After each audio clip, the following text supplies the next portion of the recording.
Chapter 38:15. The assistant was dumbfounded. Oh my god. Was this really Hua Jin? This Hua Jin actually wanted to ask for her opinion. The assistant immediately smiled apologetically and said, Master Jin, you're the employer.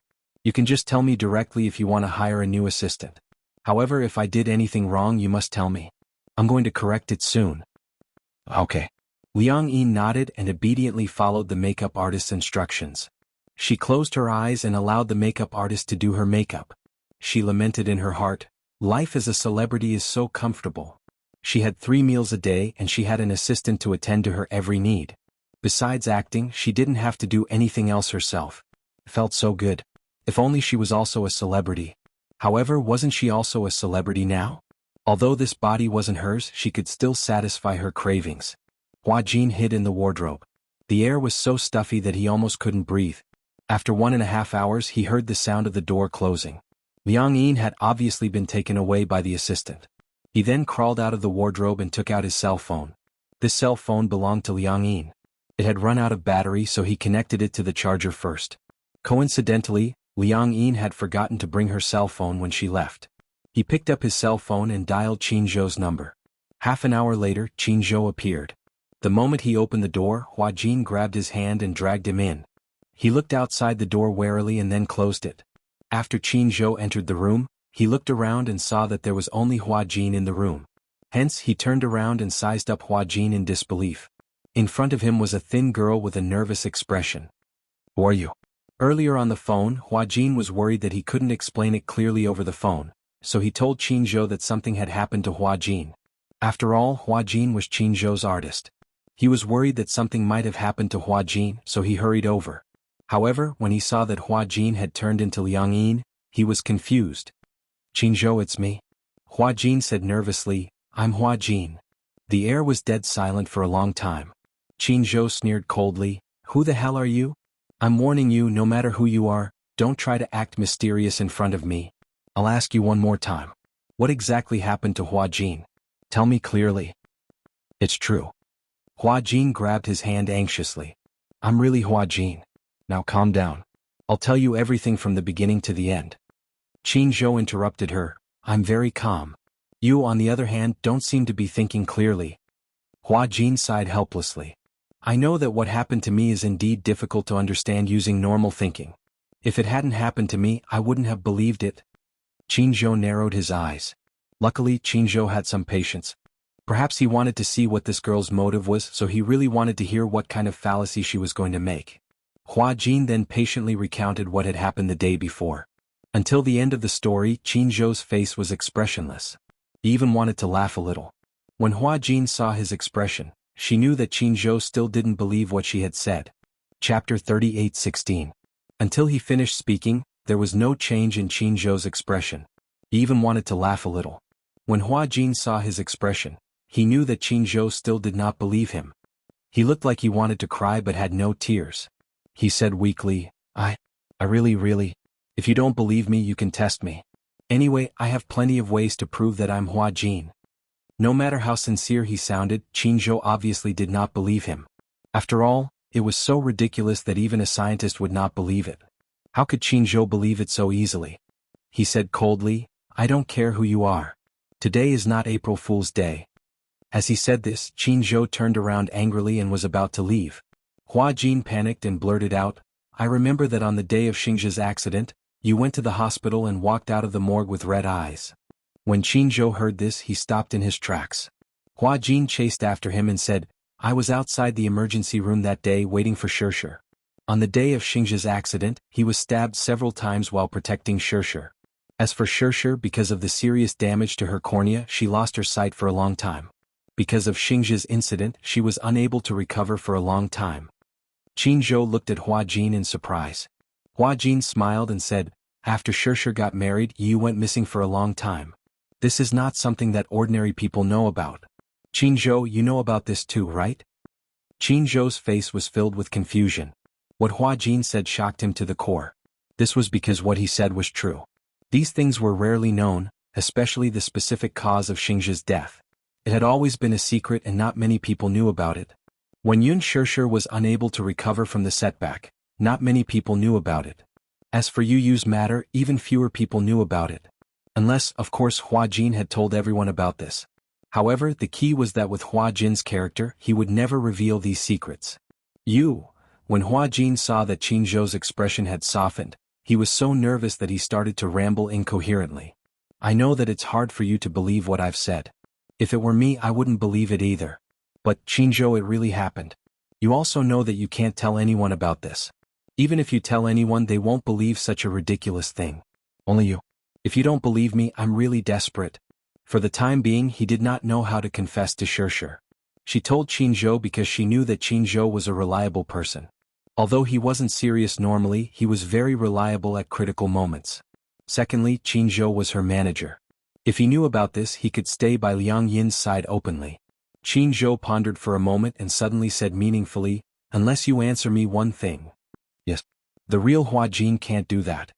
Qin Zhou's deep gaze fell on him. Hua Jin immediately exclaimed, "What's wrong with me?" This Qin Zhou was simply, "Ha." Qin Zhou couldn't help but laugh. He winked mischievously and said, "I'm trying to get something out of you." Hua Jin, this guy was actually trying to get something out of him. He gritted his teeth in anger. "Qin Zhou. All right. I won't make fun of you anymore." Chapter 38:17. Hua Jin sat back on the bed gloomily. He said dejectedly, "Why do I have to encounter such a situation? Will I never be able to change back?" Qin Zhou glanced at him and said faintly, "Isn't it good to be a woman? I think you're not bad now. It's so easy to be a woman. It's just that you've changed from a top to a bottom in a certain aspect." Hua Jin's face turned green when he heard that. "You're still joking with me at a time like this?" "I'm serious." Qin Zhou looked serious. "What's wrong with being a woman?" Hua Jin held his forehead in despair. Qin Zhou continued to fan the flames. "I can introduce you to a boyfriend. Get lost." "I'm serious. Think about it." "Qin Zhou." Hua Jin said angrily, "I'm really frustrated now. If you continue to joke, I'll really get angry." Qin Zhou's eyes widened in shock. "Yo, your temper is quite bad after becoming a woman. Yeah, you've adapted well to the role." Qin Zhou took out a pack of cigarettes from his pocket. Hua Jin wanted one too, but Qin Zhou said coldly, "Girls shouldn't smoke." Hua Jin was speechless. Qin Zhou lit a cigarette and took a few puffs silently. He finally calmed down and started to adapt to Hua Jin's role. He asked, "How does it feel to become a woman?" "Not good. I feel like I'm missing something." "Why don't you say that you're missing something?" Hua Jin glared at him hatefully. Qin Zhou whistled and pretended not to see the resentment in his eyes. "You said that you've exchanged souls with a woman. Does this body belong to that girl now?" "Yeah." "Let me see." Qin Zhou pinched his chin and looked at him seriously. Then he gave a pertinent comment. "He's so long that he can't stop. She doesn't look as beautiful as me. It's just that she doesn't need makeup. With makeup, she's still a beauty." Qin Zhou had a sharp eye for people. Hua Jin sullenly turned his face away, feeling awkward. "Then, what about the girl?" Hua Jin suddenly thought of something and stood up nervously. "Send me to the event venue now." "I'm afraid she doesn't know how to deal with that kind of situation." Qin Zhou frowned and nodded. Hua Jin followed Qin Zhou into the car and drove all the way to the event venue. The venue was already crowded with people. Hua Jin's current fame was like the sun in the sky. His position in the entertainment industry was hard to defend. As the most popular young actor, he had the most traffic. Hua Jin's commercial value was very high. The so-called commercial value was the cohesion of the fans. The cosmetics that he endorsed during his endorsement period increased from 1.5% of the market share to a terrifying 18%. What a terrifying fan effect. No matter what product Hua Jin endorsed, it would almost guarantee the reputation and sales. Therefore, many of Hua Jin's loyal fans had already gathered at the event venue. Thanks to this, it was Hua Jin's first time attending his own event as a member of the public. On stage, the MC was still hyping up the crowd. Liang Yin had yet to appear, but there were already quite a number of fans below the stage screaming Hua Jin's name hysterically. The entire venue was in full swing, and the atmosphere was terrifying. Chapter 38:18. Qin Zhou smiled. "What?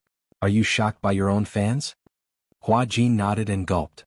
"I didn't feel it when I was on stage, but now I feel that these fans are crazy."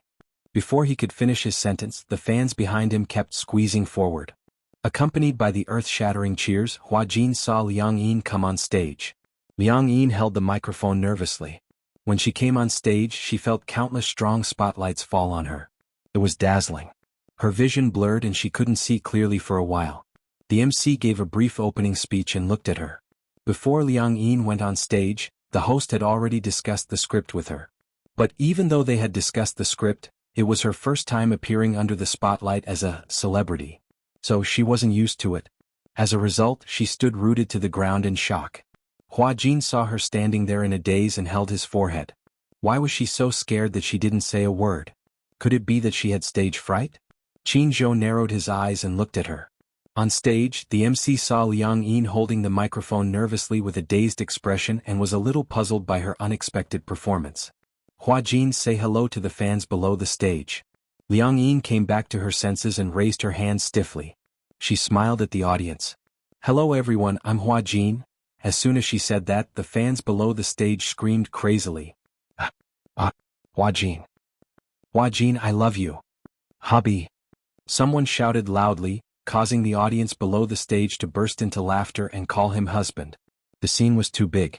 As a result, in the decently sized hall, Liang Yin could only feel a buzzing in her head. So this was the experience of being a celebrity? It didn't feel good. She was a fan of Tang Yu and had seen many fans chasing after celebrities. At that time, she felt that the more enthusiastic the fans were, the more excited the celebrity idol on stage would be. She shouted so loudly because she wanted her idol to hear her.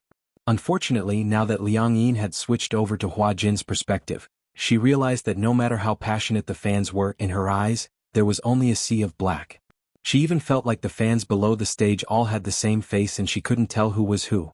If he was too enthusiastic, it would instead. She was at a loss as to what to do.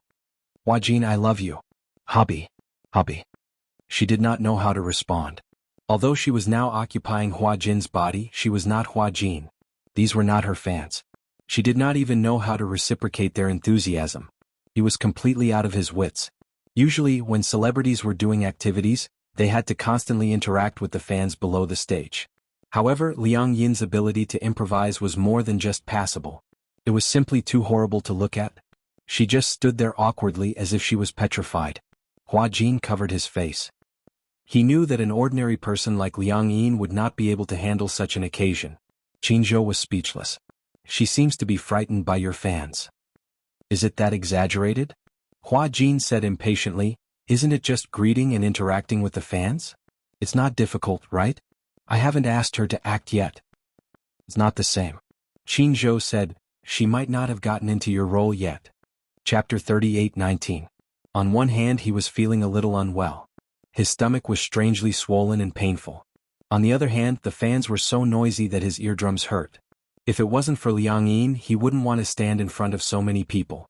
On the stage, although Liang Yin was just standing there in a daze, the MC's ability to save the situation was quite outstanding. He said to the fans, actually, I saw that Hua Jin was feeling a little unwell backstage. He turned to Liang Yin and asked, I heard that you were busy filming a new show and often stayed up late? Liang Yin didn't know how to answer. She didn't know how to smooth things over, but when she recalled Hua Jin's words, if she didn't know how to answer, just smile, hence, a weak smile appeared on her face. The MC nodded and continued, I've worked with Hua Jin a few times. Once on the stage of an award ceremony and once on a variety show. He is a very dedicated idol. Backstage, I saw that his face was pale and he wasn't feeling well. After asking, I found out that because he was busy filming a new show, he came to our event this time with a sick body. So, it's really a rare occasion. Liang Yin was still smiling, but in her heart she thought, what a serious nonsense. She wasn't sick. However, the MC was really good at making things up to smooth things over. Could it be that those who claimed to be sick on the previous shows were just excuses and excuses? However, her smile was too weak. When the fans below the stage saw it, their hearts ached and their voices gradually weakened. Hua Jin, all the best. Hua Jin, hang in there. We'll always support you. We'll always be by your side. The MC moved away and said to Liang Yin in a low voice, sit down. Liang Yin hurriedly nodded and sat down on the chair. Immediately after, the MC started a long speech. Then he invited the brand's official spokesperson to give an impassioned speech. Liang Yin was in a daze the entire time. Hua Jin couldn't stand it anymore and said, I hate her for not living up to expectations. The MC tried to offer her a few times, but she didn't accept it. Jianghu said, she doesn't know these things. I feel that her ability to react on the spot is too bad, let alone interact. But you can't blame her. She's not a celebrity. When Hua Jin heard that, he didn't say anything. Indeed, Liang Yin was just an ordinary person. It was too far-fetched to ask her to act and do activities like a celebrity. However, it wasn't right to just sit there and do nothing. Fortunately, there was an interaction segment between the idols and their fans. One of the segments was to let the idol and the fan kiss through a love glass. Although he had seen this kind of trick many times, it was always used on his fans. However, not every fan was lucky enough to get on stage. Only the fans who received the VIP card had the right to enjoy this luck. The host randomly picked a few fans from the VIP area to come on stage and interact with Liang Yin. Liang Yin, on the other hand, was very open about this game. After all, the people on stage were all female fans, so she didn't have to be so reserved. She smiled and interacted with the host and the fans. It was the fans' turn to be excited and nervous. Although they were kissing through a glass, at least they could be in close contact with their idols. They could even hug them. This was something that many fans didn't even dare to dream of. It's my turn, it's my turn. Chapter 38:20. Someone fainted. Someone fainted. Call an ambulance. Call an ambulance. It turned out that a fan sitting in the VIP area had fainted out of excitement when she saw that she had been chosen. The crowd immediately became restless. On the stage, the MC was dumbfounded when she saw that a fan had fainted. Hua Jin and Jianghu, who were below the stage, were also dumbfounded. In fact, it was not rare for fans to faint out of excitement. However, most celebrities would stand on the stage and it would be dark below the stage.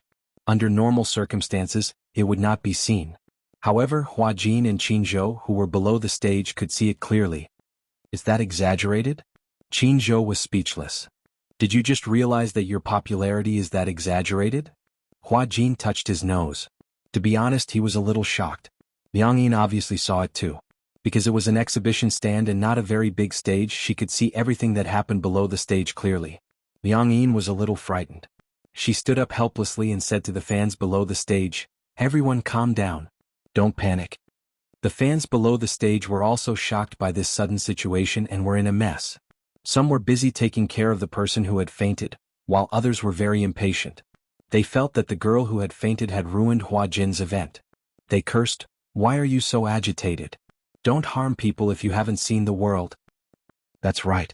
She ruined Hua Jin's event. She's too evil. Immediately, someone stood up. You're too cold-blooded. She's already fainted. Why are you still squeezing around? It's fine if you're squeezing around, but what's the point of making sarcastic remarks? Brainless fans. Many fans were angry when they were called brainless fans. You speak as if you're so noble. Aren't you Hua Jin's fan too? Since you're Hua Jin's fan, why are you calling her a brainless fan? That's right. If you're so noble, you should be responsible for carrying her out. Call an ambulance for her. Who knows, she might blackmail you for doing a good deed. Ah, that's right, we're Hua Jin's brainless fans. We're better than a white lotus like you. Hua Jin felt a headache coming on. He quickly said, "Stop arguing. Everyone be quiet." He had obviously forgotten that he was now Liang Yin. When the others heard him speak, they scolded him angrily, "Shut up." Hua Jin's eyes widened in shock. Jianghu couldn't stand it any longer. He pulled him aside and said, "Are you crazy? Have you forgotten that you're not Hua Jin now? Oh right, what's your name?" Hua Jin was silent for a moment before he said coldly, "My name is Liang Yin." Liang Yin?" Jianghu looked around and said, "It's too chaotic here. Let's leave this place first." Okay. On the stage, the staff went up and gave some instructions to the MC and Liang Yin. The two of them hurriedly followed the staff down the stage. Immediately after, the MC announced through the microphone backstage, "Due to an unexpected situation, the event has been cancelled." When the fans below the stage heard this, they were filled with complaints. They cursed the useless fan who had fainted several times. Jinx. What bad luck. If it wasn't for her.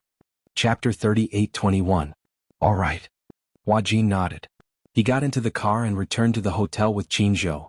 Not long after, Liang Yin returned. The assistant walked her into the room and saw Jianghu and Hua Jin sitting on the sofa. However, the assistant found the woman in front of her familiar. "Aren't you the one from yesterday?" Hua Jin turned his face away awkwardly. Qin Zhou immediately gave the assistant a look and said, "Go out for a while." The assistant heard this and asked uneasily, "Boss, what's wrong?" Qin Zhou was the assistant's boss. She thought that there was some kind of dispute and that Hua Jin was being blackmailed. However, Qin Zhou said, "You can go out for a while." Oh. The assistant nodded and walked out silently. Liang Yin locked the door. She didn't know that Hua Jin and Qin Zhou had gone to the event. She even felt a little guilty for messing up Hua Jin's event. Who is he? Liang Yin naturally didn't know Qin Zhou. Hence, she stared at him blankly, not knowing what to do. Hua Jin immediately stood up and said, "This is my boss, Qin Zhou. You can just call him Qin Zhou from now on." Qin Zhou. This name was too familiar. Liang Yin couldn't help but react. Wasn't Qin Zhou Gu Xing's manager in the past? However, after Gu Xing's passed away, Qin Zhou didn't manage any new artists. But she didn't expect that Hua Jin was actually an artist under Qin Zhou. The three of them sat down and looked at each other. Qin Zhou was the first to break the silence. "Hua Jin, since you called me over, it means that you have something to ask of me." Hua Jin felt a dull pain in the rafters. He stood up and said, "I don't know what to do, but my mind is in a mess right now. But Liang Yin can't leave me. She doesn't know how to act, she doesn't even know how to read the script. So, I have to stay by her side." Originally, Liang Yin didn't think too much about it. After such a thing happened, both of their minds were in a mess. However, once they thought about how they would continue to maintain the status quo, they really didn't know what to do. If she continued to be Hua Jin, how would she film? She couldn't even understand the script. Liang Yin was in despair. She did not want to be a man for the rest of her life. She wanted her body back. Hua Jin suddenly thought of something. He stood up and said, "I remember that the soul exchange happens when you fall into the water. Could it be?" He turned around and said meaningfully, "Why don't we do it again?" Liang Yin took a step back in fear. "I don't know how to swim. I'll drown." If he were to fall into the water again for the sake of the experiment and drown, wouldn't the losses outweigh the gains? However, Hua Jin didn't care whether she agreed or not. He grabbed her hand and walked out of the door. The hotel in the film studio complex was huge. There was a huge swimming pool at the back. It wasn't until Hua Jin dragged her all the way to the swimming pool that Liang Yin realized that they weren't going to the lake, but to the swimming pool. However, it's so cold. Liang Yin hugged her body and shivered from the cold.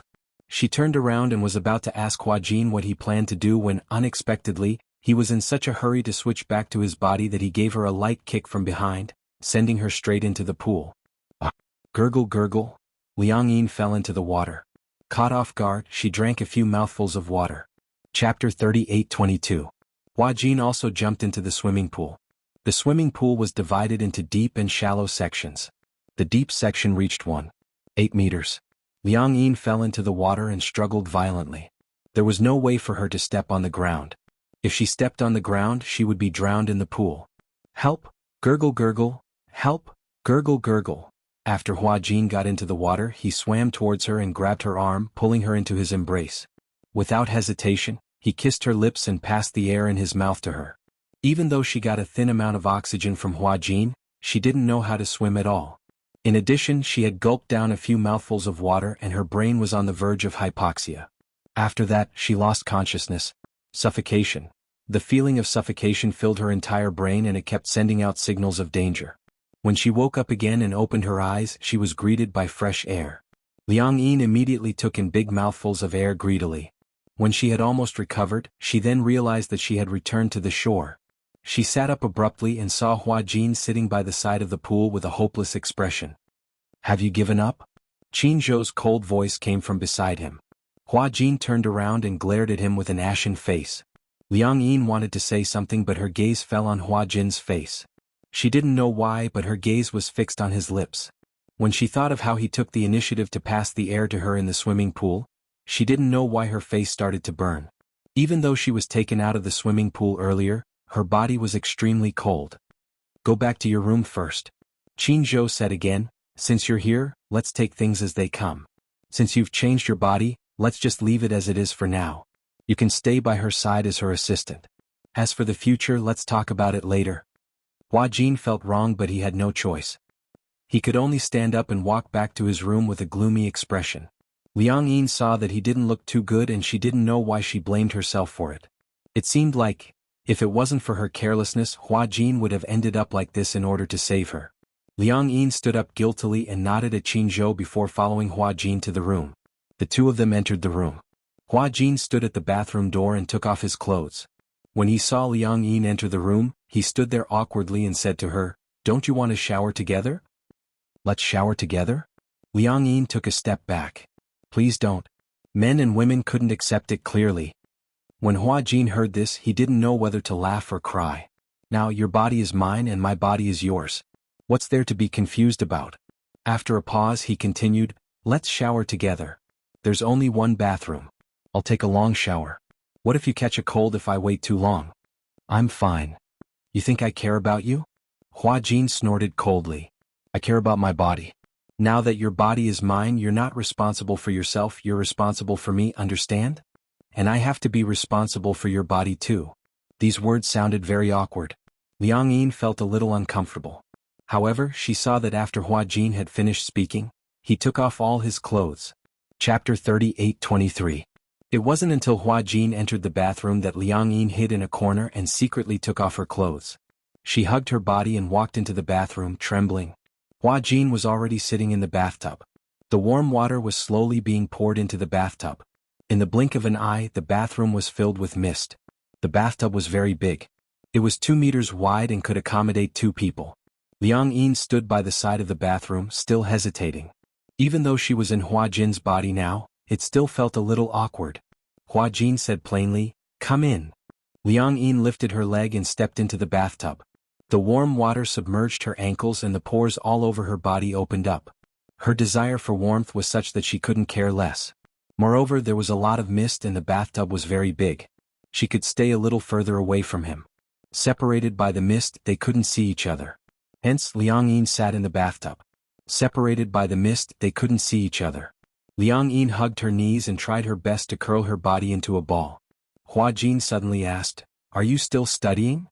"I'm not studying anymore. I'm in my 4th year of university and I'm doing my internship." "Oh." Hua Jin asked again, "What about your family?" "I'm alone." "Alone?" Hua Jin raised his eyebrows. "How is that possible? You haven't graduated yet. Don't tell me you're alone and can take care of yourself." Liang Yin exhaled and said, "My biological father is overseas. My mom divorced him and remarried to another man.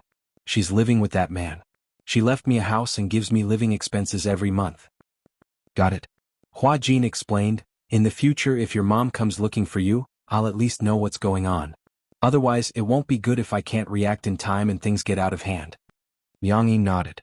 She asked worriedly, "Do I have to act for you in the future?" "You've read the original novel, Heavy Snow, right?" "Yes." "Very good. There aren't many changes to the script. You just have to memorize the lines." Hua Jin spoke casually, but Liang Yin felt a headache coming on. "You're saying that you're filming the day after tomorrow?" "Yes." "I still don't remember my lines. After I take a shower, I'll burn the midnight oil and practice with you." When Liang Yin heard this, she still felt uncertain. The bathroom was connected to the bathtub. Hua Jin soaked for a while, then stood up and washed under the shower. Liang Yin kept a close eye on him, making sure that he didn't violate any parts of her body that shouldn't be touched. When Hua Jin finished washing up and saw him off, she stood up, stepped out of the bathtub and rinsed herself under the shower. After walking out of the bathroom, she saw Hua Jin busy in the living room. First, he placed 2 floor lamps in front of the sofa. Then he moved a small stool to the back left. "Do you see these 2 lamps?" "Yes." "You can think of them as 2 cameras, one camera A and one camera B." "Cameras?" Liang Yin didn't understand these professional names at all. "It's a camera. One is a long shot, and the other is a close-up. Sometimes there may be other cameras in other scenes but the main 2 cameras are facing you."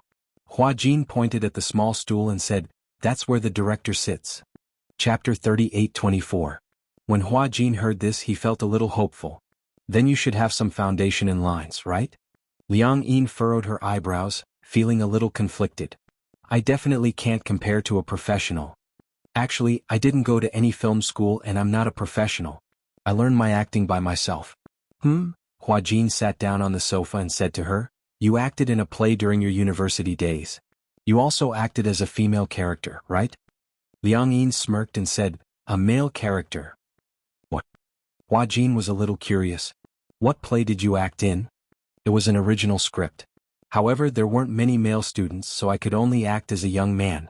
Hua Jin nodded and glanced at the script on the wall. Seeing that there wasn't much time left, he said, "We have to memorize our lines in the next 2 days. Even if we don't act well, we can't let the director feel that we didn't memorize the script seriously." Liang Yin replied with an okay. She was also sincerely willing to cooperate with Hua Jin. After all, if it weren't for her, this situation wouldn't have happened. Hua Jin took out the script from the drawer and handed it to Liang Yin. He sat beside her and watched her memorize the script. He could recite the script backwards with his eyes closed. From the night he received the script, he had read it once. Within a few days he had memorized all the lines clearly. Moreover, he memorized them as he memorized them. Hua Jin's memory was abnormal. It was said that many famous directors had read countless people, but Hua Jin was the only one who had the ability to memorize a script after reading it once. Hua Jin liked the script very much. Hence, when he read the script, he read it with relish. Liang Yin, on the other hand, didn't have a terrifying memory like Hua Jin. However, she was more hardworking and hardworking. When she was in school, her grades were among the best. That was because no matter what she did, she was very serious and focused. Hua Jin gave Liang Yin the whole night to memorize the script, and he lay on the sofa to accompany her. He originally thought that Liang Yin would find the script boring and wouldn't cooperate. But unexpectedly, Liang Yin was very focused. She memorized the script and highlighted the key points. She tried to figure out the character's mood and state and rehearsed it in her heart. Hua Jin saw that she was so serious, so he was relieved. Unknowingly, he fell asleep. When he woke up again, the sky was already bright. It was Liang Yin who shook him awake. "Wake up." Hua Jin opened his misty eyes. He was so sleepy that he saw Liang Yin squatting beside the sofa. However, his eyelids were slightly dizzy. He knew that she hadn't slept all night. What happened? Hua Jin sat up from the sofa and yawned. "You didn't sleep? Didn't you ask me to read the script?"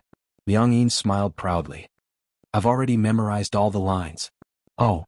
Hua Jin didn't react at first.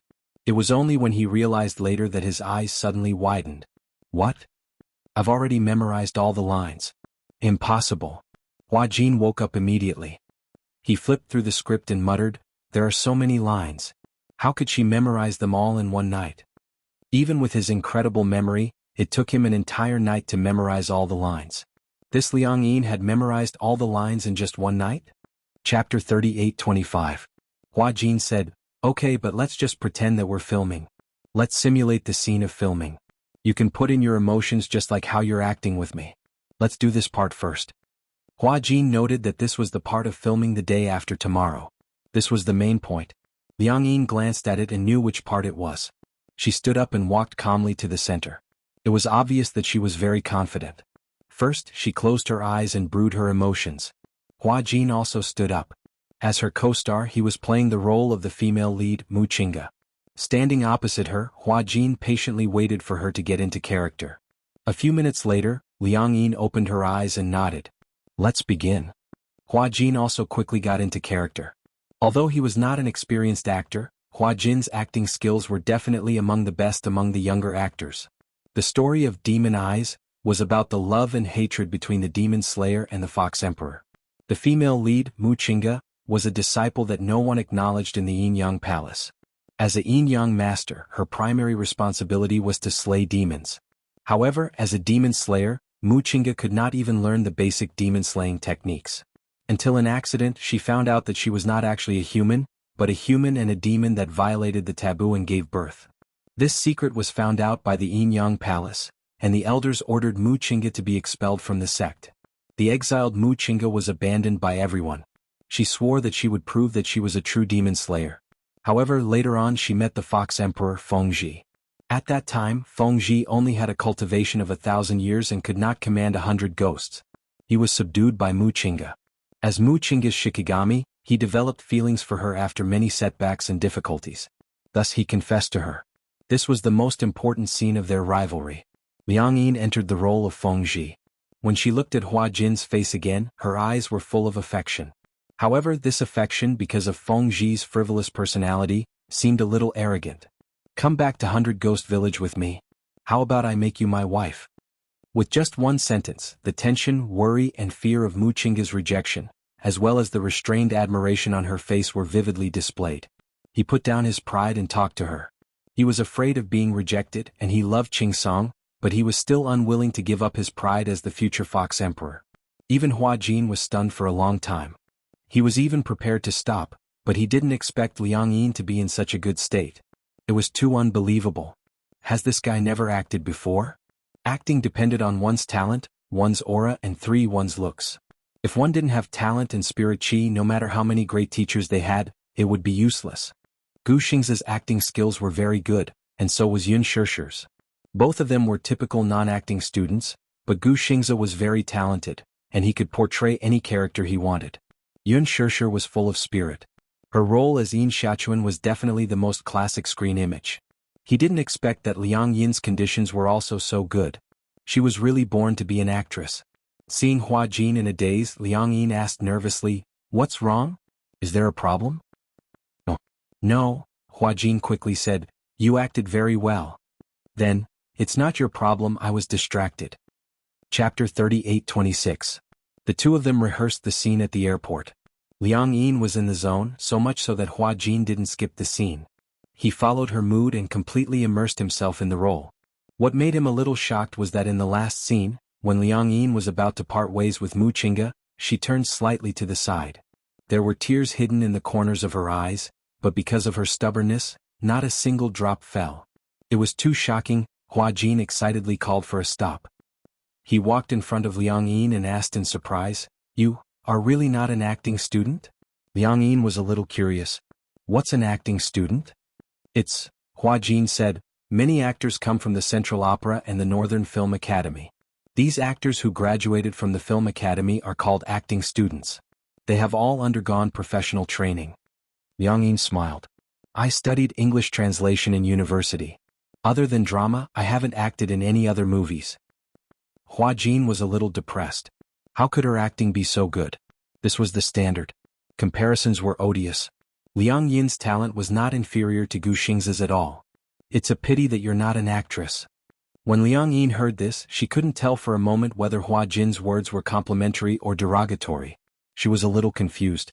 "Are you complimenting me?" "Of course." Hua Jin snorted. "If I'm not complimenting you, then what am I?" Liang Yin blushed and said, "Thank you." Hua Jin said, "It's morning. You stayed up all night memorizing the script. You must be hungry, right?" "Yeah." Liang Yin nodded. "I'm hungry." "Then let's go out for breakfast." "Eh? Can I go out as I please?" Hua Jin explained, "This is the film studio. There are no random people who can sneak in, only reporters and fans. Next to the film studio is the food street. There's all kinds of food. It's only a few hundred meters from the hotel, so it's quite convenient." Sometimes, many celebrities would stay in the film city for a few months for filming. Food, clothing, housing, and transportation were all in the film city. Many of the quaint buildings in the film and television city were built later. Because of the filming, the area gradually became prosperous. A few years ago there might only be half of the fast food here, but as the film and television industry became more and more developed, there would be dozens of film and television crews shooting movies here every year.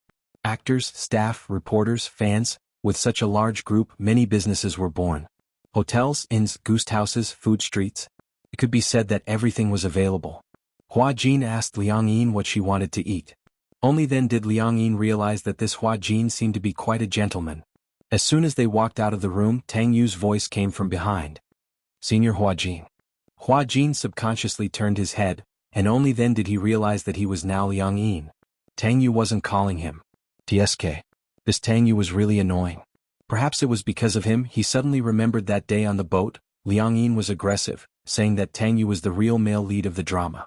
He felt disgusted when he saw Tang Yu. This Tang Yu was so young and his hair was greasy. What was so good about him? Hua Jin glanced at Liang Yin, only to see her turn around. When she saw it was Tang Yu, her face suddenly turned red. Hua Jin was so angry that he stepped on her foot. It wasn't heavy, but it was enough to attract her attention. Chapter 38-27. Hua Jin was even more annoyed. "Why are you blushing?" Liang Yin didn't know how hot her face was. However, she couldn't force herself to calm down in front of her idol. Before she could say anything, Tang Yu had already walked up to her and said with a smile, "Senior Hua Jin, you're up so early? You don't have to call me senior. Liang Yin seemed a little bashful. She blushed and said, "Just call me Hua Jin." Tang Yu was stunned and a little flattered. He didn't know why, but since the night before, Hua Jin's attitude towards him seemed to have changed from arrogance to inexplicably intimate. Seemed, the change was too sudden. The real Hua Jin, on the other hand, was furious. Who allowed her to act on her own accord? Why did Tang Yu have to call him by his name? He was his senior. According to seniority, Tang Yu should have called Hua Jin senior. However, Liang Yin acted on her own accord. Tang Yu didn't notice that someone standing beside him was gnashing her teeth. He scratched his head a little embarrassedly. "Hua Jin, is it really okay for me to call you that?" "No, of course." Liang Yin agreed happily. Tang Yu was quite encouraged. He took a step closer and pretended to ask naturally, "You're up so early. Are you going to eat breakfast?" Liang Yin nodded and said, "Yeah, do you want to eat breakfast too?" "Yeah, I do." Tang Yu said, "I didn't act well yesterday. I stayed up all night memorizing the script, so I haven't slept yet. I'm hungry, so I'm going to eat breakfast." What a coincidence. Liang Yin was so excited that she blushed and said, "I also stayed up all night reading the script and haven't slept yet. I'm going to eat breakfast." "Okay, let's go together."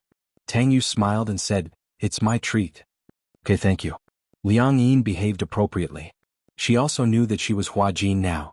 She could not be as agitated as before, so she restrained herself a lot. However, Hua Jin could no longer remain calm. He tugged at Liang Yin's sleeve and asked incredulously, "Are you going to have breakfast with him?" Liang Yin was stunned and so was Tang Yu. The two of them asked in unison, "What's wrong? Can't I?" Their rapport was amazing. Hua Jin was cursing in his heart, but on the surface he was gritting his teeth. Sure, why not? Let's go together." Tang Yu felt a bit strange. Who was this girl?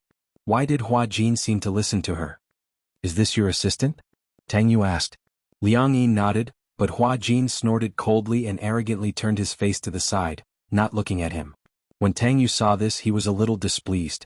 He said to Liang Yin, "Hua Jin, I think your assistant's attitude is not good at all. Where did you find her?" "An assistant is an assistant. Her duty is to take care of her artist. She's the first assistant I've ever seen throwing a tantrum at her employer." When Hua Jin heard this, he was so angry that smoke was about to come out of his head. The muscles on his face stiffened, and he secretly cursed Tang Yu in his heart. "Who do you think you are? How dare you judge me?" Liang Yin quickly tried to smooth things over and said, "She's my distant cousin.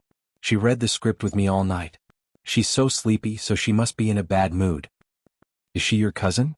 "Yes, she is." "Oh, I see." Chapter 38-28. Hua Jin's face was even more embarrassed. His handsome face was filled with murderous intent. Especially that pair of eyes, he couldn't wait to stare several holes in Tang Yu. When Tang Yu saw this, he muttered in his heart. Did this guy have some kind of deep grudge against him? Why was he staring at him with such eyes? However, they had never met before. Why was he looking at him as if he couldn't wait to stare him to death? When Liang Yin saw this, she immediately pulled Hua Jin behind her. She smiled at Tang Yu and quickly turned around to wink at Hua Jin. "What are you doing? Did I allow you to do that?" "Ha! He keeps calling me senior. Why did you let him call me Hua Jin? I don't want him to call me by my name." When Liang Yin heard this, she couldn't help but feel a little disgusted. "Why are you so arrogant?" Hua Jin coldly snorted. "I'm a first-tier celebrity. Is it wrong for him to call me senior?" "Actually, I don't think there's a need to put on such airs," Liang Yin said. "I think no matter who's more famous, we're all equal." "That's not up to you," Hua Jin said again. "Don't do it again. Also, you have to figure out your identity. You're Hua Jin now, not Liang Yin. Please don't blush so easily. People will think you're a pervert." When Liang Yin heard this, she was a little unhappy, but she stubbornly said, "When did I blush?" "Just now." Hua Jin's words were like pearls. "When you see Tang Yu, you forget your identity. You're representing me now. Don't embarrass me." When Liang Yin heard this, she was very angry. But because Tang Yu was also here, she could only suppress it. On the surface she smiled, but she gritted her teeth and said word by word, "I know. Today I found out that you're so long-winded." "You." Tang Yu walked over. Liang Yin and Hua Jin immediately separated, pretending to be calm. He smiled. "What were you talking about just now?" Before Hua Jin could say anything, Liang Yin immediately explained, "We were just discussing what to eat for breakfast." When Tang Yu heard this, he laughed. "Is there a need to discuss this? Just order whatever you want to eat." That's right. I also said she was too conflicted. Liang Yin cleared her throat and glanced at Hua Jin. Then she smiled and said to Tang Yu, "Let's go. Let's go eat breakfast together." Tang Yu nodded, and the two of them walked side by side toward the breakfast restaurant. Hua Jin walked behind the two men with his arms crossed. He narrowed his eyes as he sized them up with disdain. He didn't know what. This pretty boy doesn't have any masculinity at all. When he said this, it was obvious that he had forgotten that when he had just made his debut, he had also been evaluated by some seniors. A young man in the skin of a beauty. Back then, Hua Jin's beauty was the best in the entertainment industry. In terms of beauty, Tang Yu couldn't be compared to him. In terms of who was more beautiful, Hua Jin had no right to judge others. However, Hua Jin had an advantage over Tang Yu. He was 1.8 meters tall. Even if he was acting in a modern drama, he was still handsome with short hair. Liang Yin and Tang Yu walked in front. Hua Jin followed behind, secretly observing. Chapter 38-29. In terms of beauty, Tang Yu couldn't be compared to him. In terms of who was more beautiful, Hua Jin wasn't qualified to judge others. However, Hua Jin had an advantage over Tang Yu. His height was 1.8 meters. Even if he was acting in a modern drama, he was still handsome with short hair. Liang Yin and Tang Yu walked in front, while Hua Jin followed behind, secretly observing. Tang Yu and Liang Yin chatted on and off. These two people were naturally good at chatting and bringing up their own topics. Especially Tang Yu, it could be seen that he really wanted to curry favor with them. After all, with Hua Jin's background and qualifications as well as his influential position, if they could build a relationship with Hua Jin, they might be able to get some resources. It was obvious that Tang Yu was trying to flatter him. As for Liang Yin, she obviously couldn't see the key to Tang Yu's enthusiasm. She was happy to be able to chat with Tang Yu. If she had a tail, it would be wagging vigorously. Hua Jin couldn't stand it several times, but he held back. When it was time for the tour, Tang Yu was very attentive to pick out food for Liang Yin. Liang Yin said she liked to eat preserved egg and lean meat porridge, so Tang Yu ordered a bowl of porridge for her, plus some side dishes. Hua Jin talked about small wontons for a long time, but no one paid attention to him. Tang Yu took care of Liang Yin while Liang Yin stood on the side looking at Tang Yu in a daze. Hua Jin was full of anger, but he had nowhere to vent it, so he stomped his foot fiercely. This stomp was simply earth-shattering. Liang Yin came back to her senses and looked at him curiously. "What's wrong? I've been standing for too long, my legs are numb." Hua Jin ordered, "I want to eat small wontons." Liang Yin nodded. Just as she was about to order a bowl of wontons for him, Tang Yu stopped her and glared at Hua Jin. "Hua Jin, you have to understand that he's the assistant and you're the employer. How can an assistant direct the employer?" When Hua Jin heard this, he took a deep breath and furrowed his brows in anger. Liang Yin was also a little embarrassed. She smiled at Tang Yu and said, "Isn't she my cousin? Even if they are relatives, they can't do whatever they want, right?" Hua Jin wanted to hit him. Liang Yin also felt a headache coming on. Why were the two of them so at odds? He was born with a bad temper. Hua Jin snorted angrily and said to Liang Yin, "I want to eat wontons."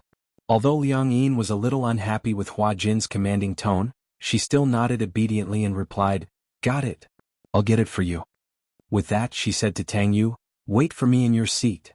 When Liang Yin passed by Hua Jin, she said meaningfully, "You asked me to recognize my identity. Similarly, you have to recognize yours, don't you?" "What do you mean?" "Right now, I'm Hua Jin.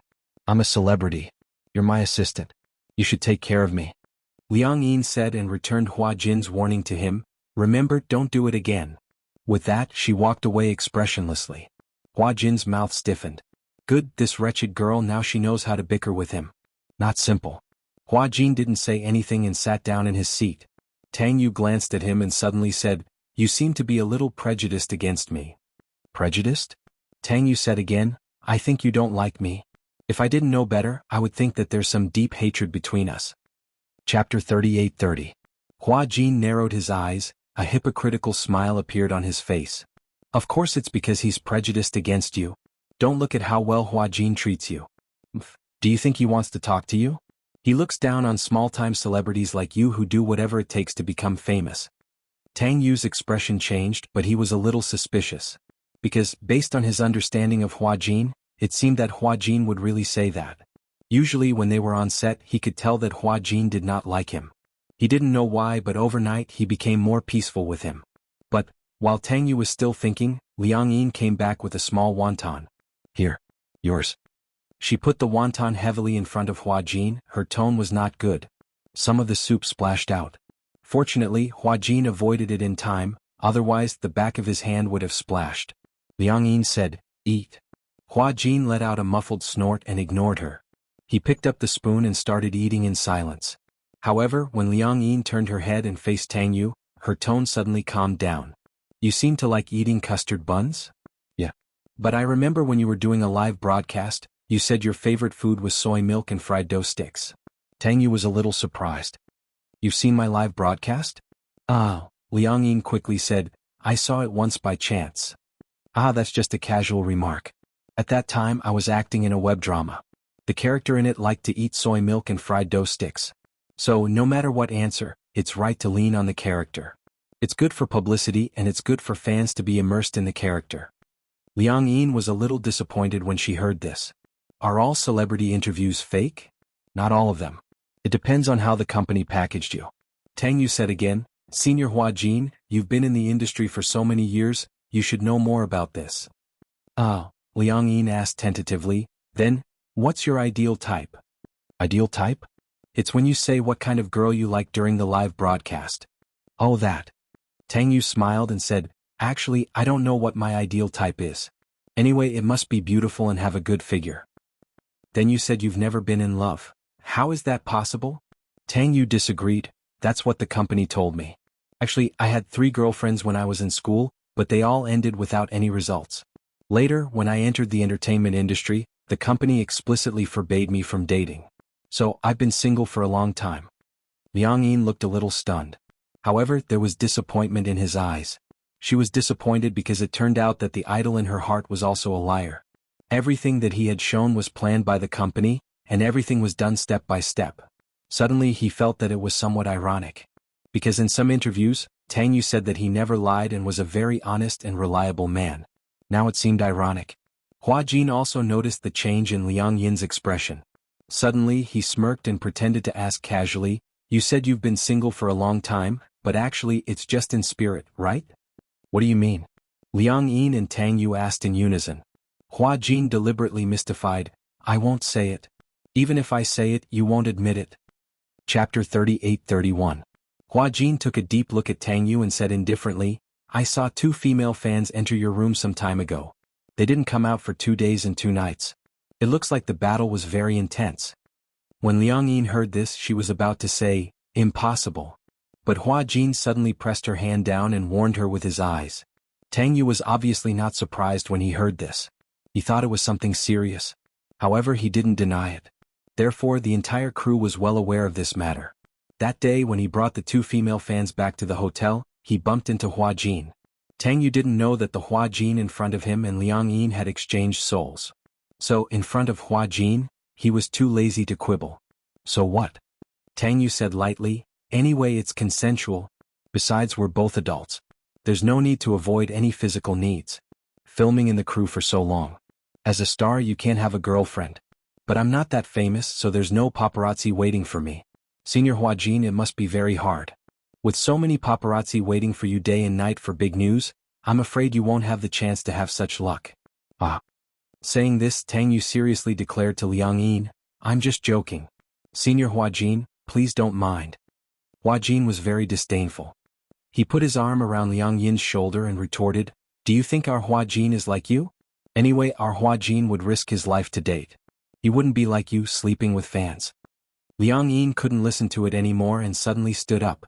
The sound of the chair's feet sliding on the tiles was very ear-piercing. Tang Yu and Hua Jin were both stunned and looked at her in surprise. Liang Yin pursed her lips and realized that she had lost her composure. She quickly said, I didn't sleep well last night, so I don't have much of an appetite. I'm going back to the hotel to rest." With that, she left. When Hua Jin saw her leave, how could he let her go back alone? But he was still hungry. Thus he swallowed a few small wontons and chased after her. When he reached the door, he grabbed Liang Yin's wrist and said in surprise, "What are you doing? Are you angry?" However, Liang Yin flung his hand away and turned her face to the side without saying anything. When Hua Jin saw this, he understood. "Don't tell me you're disappointed after hearing what I said just now?" Liang Yin turned around and asked seriously, "Let me ask you, is everything you said just now true?" Of course. You can go to the crew and ask around. Everyone knows about this. Those who don't know, it's because Tang Yu isn't famous, so no one paid attention to him. When Liang Yin heard this, her face darkened and her heart was about to break. She never thought that her idol, Tang Yu, would actually sleep with fans in private. How could he do such a shameless thing? It was too shocking. It was also too disappointing. This was something that she couldn't understand no matter what. This was a matter of principle and character. How could Tang Yu do this? It was simply too much. Liang Yin was a little disappointed. Hua Jin naturally saw this obvious disappointment.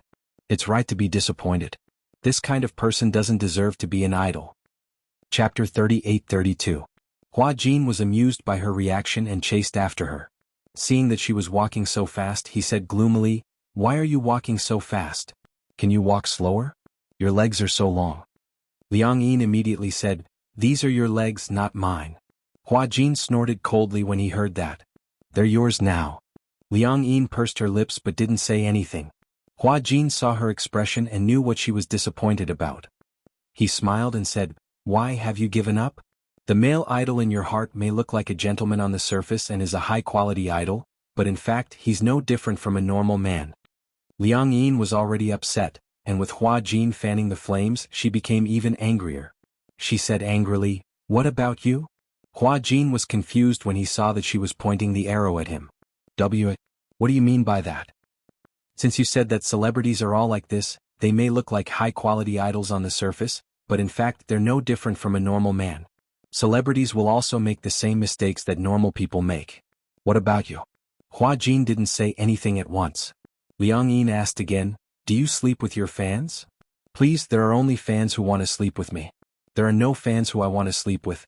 Hua Jin said again, "I won't do such a vulgar thing." What? Liang Yin didn't understand.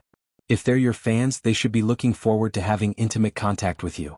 Although it's normal for men and women to love each other, it should at least be based on two people liking each other and understanding each other, right? After a pause, Hua Jin's gaze went blank. The Hua Jin they like is not the real me. What are you talking about? Liang Yin couldn't help but stop in her tracks and look at him in surprise. I don't understand what you're talking about. If the fan doesn't like you, then who do they like? Do they like ghosts? Hua Jin laughed self-deprecatingly. Every time I film a show, I gain a few million fans. These fans don't like the real me at all. They like the character, they like the persona. As for me, I just use the persona in the show to make them like me. The reason why they like me is because of my looks. I can give them fantasies. Hua Jin paused for a moment before continuing, "Imagine that I'm their boyfriend, husband, or even their ideal lover. As for me, as our ideal lover, I don't have the right to be in a relationship. If I do, I'll lose my fans. In fact, some of my fans might even jump off a building. When that happens, the media will blame me and force me to bear the blame." "Then why did you become an actor?" "Because this is my job." Hua Jin smiled. "Since you've accepted it, there's no need to complain. Even if the fans like your character, you are still an actor. You can disappoint anyone, but you can't disappoint your fans." "That's a nice thing to say." Liang Yin said, "I remember that you have a lot of dark history. Isn't there a rumor that you've been slept with by the higher-ups?" When Hua Jin heard this, he frowned. "Who said that?" "Sister V said it." "Sister V?" Hua Jin felt that this name sounded familiar. "Who's Sister V?" Chapter 38-33. Liang Yin had promised to keep it a secret. The problem was that if Hua Jin found out who Sister V was, it would be disadvantageous to her. Sister V was Tang Yu's manager. Her name was Ivy, and she was known as Sister V. Tang Yu had several fan circles that had always been managed by Sister V. Sometimes, Sister V would post some gossip in the fan circle. Although the names of the people involved were hidden, one could still tell who they were based on their characteristics. Sister V had said that Hua Jin had debuted by using unspoken rules. This matter was no longer a secret in the circle. Everyone knew about it. With his powerful resources, Hua Jin used to be domineering, arrogant, and unreasonable in the crew. He even looked down on his seniors. However, for some reason Hua Jin had changed a lot and his temper had become much better. No one knew what had happened to him. Hua Jin did not say anything, but his face was especially livid. On the way back to the hotel, he did not say anything and remained silent. Liang Yin could not be bothered to say anything to him. Both of them had their own thoughts. After returning to the hotel, Liang Yin fell asleep, while Hua Jin lay on the sofa, wanting to catch up on some sleep. Liang Yin seemed to have been woken up by something. She opened her eyes and heard that it was Hua Jin. It was the sound of enduring pain, depression, suffering. Liang Yin sat up, feeling a little puzzled. She walked over and saw Hua Jin curled up on the sofa, his body trembling. It was obvious that he was in pain. What's wrong? Liang Yin felt a little strange and nudged him gently. Hua Jin turned his head and saw that it was her. He groaned weakly and said, My stomach hurts. Why do you have a stomach ache? Liang Yin frowned strangely. Did you eat something? I only had wontons this morning. Then why does it hurt? Could it be diarrhea? Hua Jin shook his head. I don't feel like having diarrhea. You don't have stomach pain, do you? Stomach ache? No, I don't. Hua Jin thought about it and agreed. A stomachache didn't seem to feel like this either. His stomach hurt once and it felt like his intestines were twisted together. But this time it didn't seem to be in the stomach, but in the lower abdomen? Liang Yin's eyebrows twitched. She seemed to have thought of something. She calculated the date and asked, You don't tell me you're on your period? Menstruation. Hua Jin blushed and sat up. However, when he sat up, he clearly felt that something was wrong. Oh no. Hua Jin stood up and looked down. He couldn't see anything just by looking at it. He turned around and looked at the sofa. It didn't seem to be stained by anything, but he clearly felt that something was wrong. Liang Yin immediately said, Go to the bathroom and take a look. Hua Jin's expression was a little strange. He looked at Liang Yin meaningfully and asked suspiciously, You don't have menstrual cramps? Liang Yin blushed as well, but she insisted, How is that possible? I don't have any history of menstrual cramps. Hua Jin couldn't be bothered to ask any more questions. He went to the bathroom and didn't come out for a long time. Liang Yin walked to the bathroom door. She leaned against the door and calculated the time with her fingers. She suddenly realized that her period should be here by now. She knocked on the door gently and asked curiously, How is it? Is it here? Chapter 38-34. Hua Jin's voice was very low, but it was obvious that he was not paying attention. Liang Yin thought for a while and suddenly recalled something. If it hurts, could it be related to the cold water I soaked in earlier? I fell into the water and then the swimming pool. After so many shocks, I guess that's the main reason for my period pain. So that's the reason? Hua Jin frowned. No wonder when he was in the production team, he often saw many actresses whose faces were still frighteningly pale even with a thick layer of blush on. They had no choice but to hug warm water as if they were hugging the source of their life. It turned out that drinking hot water really had its uses. What should I do now? Hua Jin was at his wit's end and did not know what to do. Liang Yin said, Just put on a sanitary pad and drink more hot water. Hua Jin suddenly thought of something and said mockingly, You women are still blaming men for telling girls to drink more hot water when they're on their period. In fact, if you were a man, you'd tell girls to drink more hot water too. How shallow. Liang Yin defended herself, You're not my girlfriend. How do you expect me to care about you? This stupid woman still dared to argue with him. Whose stomach is hurting for? Hua Jin said resentfully, I'm hurting for you. What do you mean by hurting for me? Isn't this caused by you? If it weren't for you, would I be in such a sorry state? Hua Jin was filled with resentment. If it weren't for Liang Yin, this situation would not have happened. He was probably the only straight man in the world who would experience something as magical as menstruation. It was too embarrassing. However, the current him had no time to think about the pain in his stomach. He held his forehead and did not know what to do. Liang Yin did not want to make a fuss about this matter. She looked around and asked suspiciously, Do you have sanitary pads here? Do you think? Hua Jin was angry and in pain. He was so angry that he could not form a coherent sentence. Do you think I would have such things? How could this woman be so stupid? When Liang Yin heard this, she finally reacted in hindsight. That's right. Why would there be such a thing in Hua Jin's room? Liang Yin said, Then I'll go buy it for you. Wait. When Hua Jin heard this, if it weren't for the fact that he couldn't stand up, he would have pounced on the door in excitement. Liang Yin heard his miserable voice and thought that something had happened. She immediately became nervous. What's wrong? She was scared out of her wits. Hua Jin said weakly, Are you going to buy it like this? Is there a problem? Liang Yin asked in confusion, Didn't you say that the film city is very safe and that there aren't any random people in there? Cough. It wouldn't be good if the other actors and staff saw this. Even though the people in the film city might not expose this matter, Hua Jin thought about how these people would privately spread the news that he had personally gone to the supermarket to buy sanitary pads. Those who were a little smarter might guess that he was hiding a woman in his room or that he was buying it for someone else. Those who were a little stupid might even think that he had some perverted fetish. Get the other assistants to buy it? After hearing this, Liang Yin nodded. She walked into the living room and took Hua Jin's phone. She found the assistant's number in the phone book and dialed it. The call went through very quickly. She could tell that the assistant was still outside. Chapter 38-35. I just left the house. When Liang Yin heard this, she asked tentatively, "Can you come back for a while?" "What's wrong?" "It's like this. Didn't I hire a new assistant called Liang Yin?" Liang Yin felt awkward at the mention of her name. "She's on her period, so she doesn't have any ABC pads with her. I need you to bring one back." "I couldn't tell," the assistant said in surprise. "I didn't expect you to be so familiar with the brand of sanitary pads. You even know ABC." Liang Yin hurriedly said, "Liang Yin was the one who told me. I don't know what it is either, but she told me to tell you that." She's shy and embarrassed to say that she only uses this brand.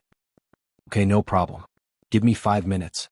Oh, remember, I want both for day and night use. The bigger ones are the best." "Understood." Liang Yin hung up awkwardly and returned to the bathroom door. She said softly with a red face, "Hang in there for a while. She'll bring it back soon." Hua Jin, who was inside, was half dead. He hugged his shoulders weakly and rolled his eyes. It hurt. He was in so much pain that he wished he was dead. How could it hurt so much? Hua Jin didn't know that being a woman was so painful. "It hurts?" he groaned a few times. Obviously he couldn't take it anymore. When Liang Yin heard this, she felt an inexplicable sense of schadenfreude. What kind of pain is this? I'm considered lucky. This pain is only temporary and won't last forever. Some people will feel pain when they're born, whether they drink cold water or not, whether they're cold or not. You seem to be very proud of it." "Of course. Now that we've swapped places, no matter how painful it is, it has nothing to do with me." As she spoke, Liang Yin continued, "If we don't switch, who knows, you might experience the pain of your first time and the pain of giving birth." Ah. Her words were undoubtedly provocative. However, she had clearly forgotten that Hua Jin was currently occupying her body. Hua Jin, however, was obviously dismissive. Instead he continued, "All right then. Tomorrow, I'll find a man and experience the pain of my first night. At the same time, if you're lucky, you can experience the pain of giving birth."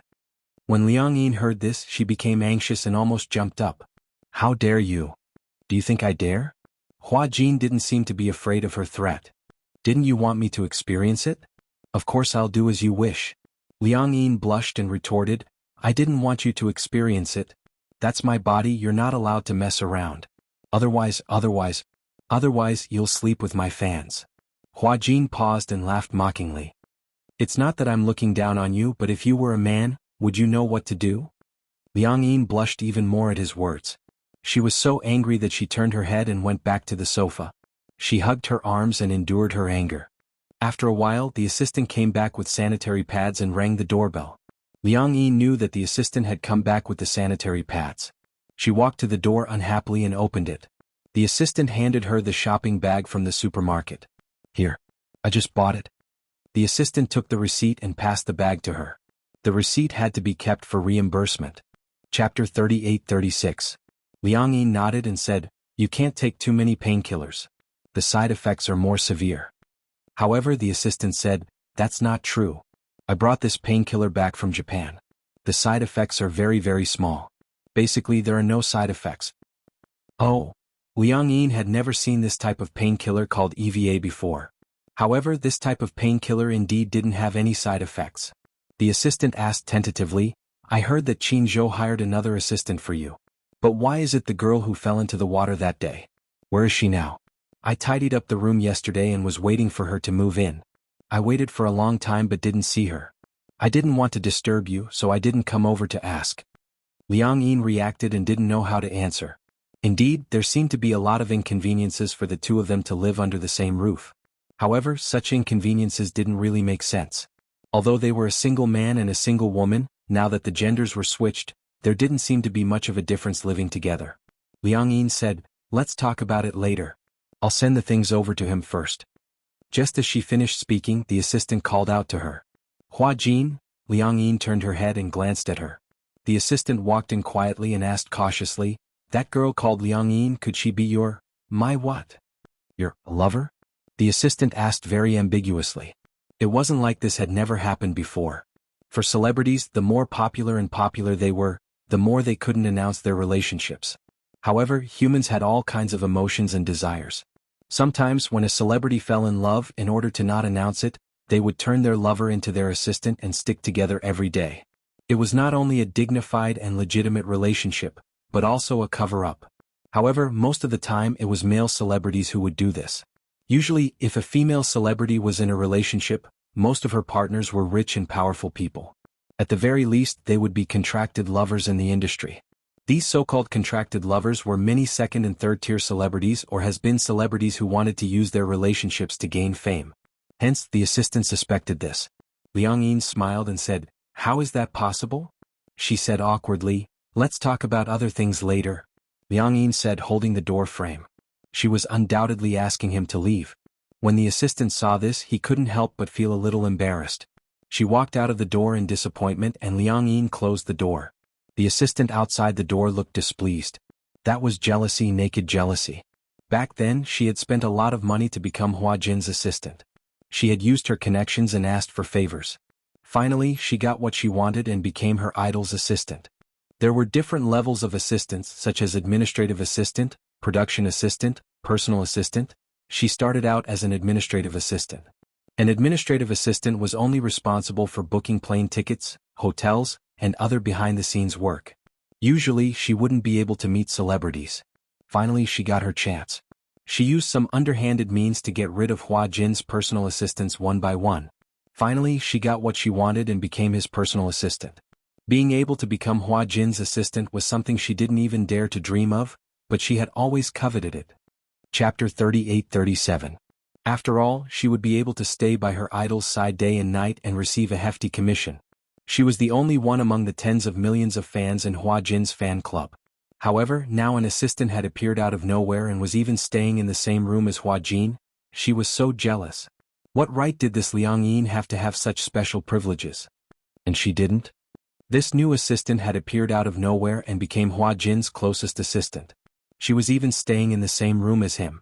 Liang Yin didn't expect this assistant to be jealous. She took the tampons and painkillers, walked to the bathroom door and knocked. "Hua Jin, I bought the things." After a long time, a weak voice came from the bathroom. "So much blood. Will I die?" Liang Yin didn't expect Hua Jin to ask such a question. She didn't know whether to laugh or cry. Holding back her laughter, she said, "Don't worry, I definitely won't die. I heard, if a person loses too much blood they will go into shock or something." Liang Yin couldn't hold it in anymore. She held her stomach and laughed until tears came out of her eyes. Seeing her laugh, Hua Jin was so angry that his stomach hurt even more. He said angrily, What the f***ck are you laughing about? This is the first time I've heard of someone going into shock because of excessive blood loss." Hua Jin was so angry that he shouted at her, "Why didn't you tell me earlier that you were going to have your period?" "I forgot to say. How could I have predicted that something like this would happen?" Liang Yin quickly changed the topic. "Alright, let's not talk about this anymore. Being a woman is like this. No matter how much you cry, you still have to feel pain when it's supposed to. However, your assistant was so considerate to buy painkillers. Drink some hot water after you eat and rest for a while." I don't know how to. Do you know how to wipe your butt?" "Yes. Do you know how to apply band-aids?" "Yes. Wipe it clean like you're wiping your butt. Then stick the sanitary napkin on your underwear like a band-aid. Remember, the side with the adhesive is facing your underwear. Don't stick it in the wrong direction." I know." Liang Yin handed the bag in and Hua Jin took it. After a while he opened the door and walked out. His face was extremely pale. When Liang Yin saw this, she didn't say anything. She helped him to the sofa like Empress Dowager Cixi and let him lie down. After a while she put a blanket under him, boiled some water, filled a hot water bottle and covered Hua Jin's stomach. She poured some hot water and fed him the painkiller. "Do you feel better?" Hua Jin nodded. However, it could be seen from his knitted brows that his stomach was still in pain. Although the effect of the medicine was fast, it was impossible to see immediate effects as soon as one ate it. Painkillers take effect slowly. Wait for a while more and the effect will be felt. Liang Yin saw that Hua Jin's face was pale as he lay on the sofa. His brows were knitted together and it was obvious that he was in extreme pain. She was a little upset and also a little guilty. Hence, she tried to reach out her hand and gently pressed on his stomach, rubbing it carefully. When Hua Jin saw this, he narrowed his eyes and sized her up. Then he closed his eyes and fell asleep peacefully. The doorbell suddenly rang again. Liang Yin got up and walked to the door. When she opened the door, she saw her assistant standing outside. What's wrong? Chapter 38:38. It turned out that the assistant had taken this matter to heart. What right did this Liang Yin have to share a room with Hua Jin? Thus, the assistant secretly reported this matter to Qin Zhou. That was what she had said over the phone. No matter how close they were, they couldn't be in the same room. Although it was relatively safe in the film studio and there weren't many messy people around, this wasn't absolute. If the paparazzi took photos of this, it would inevitably lead to gossip.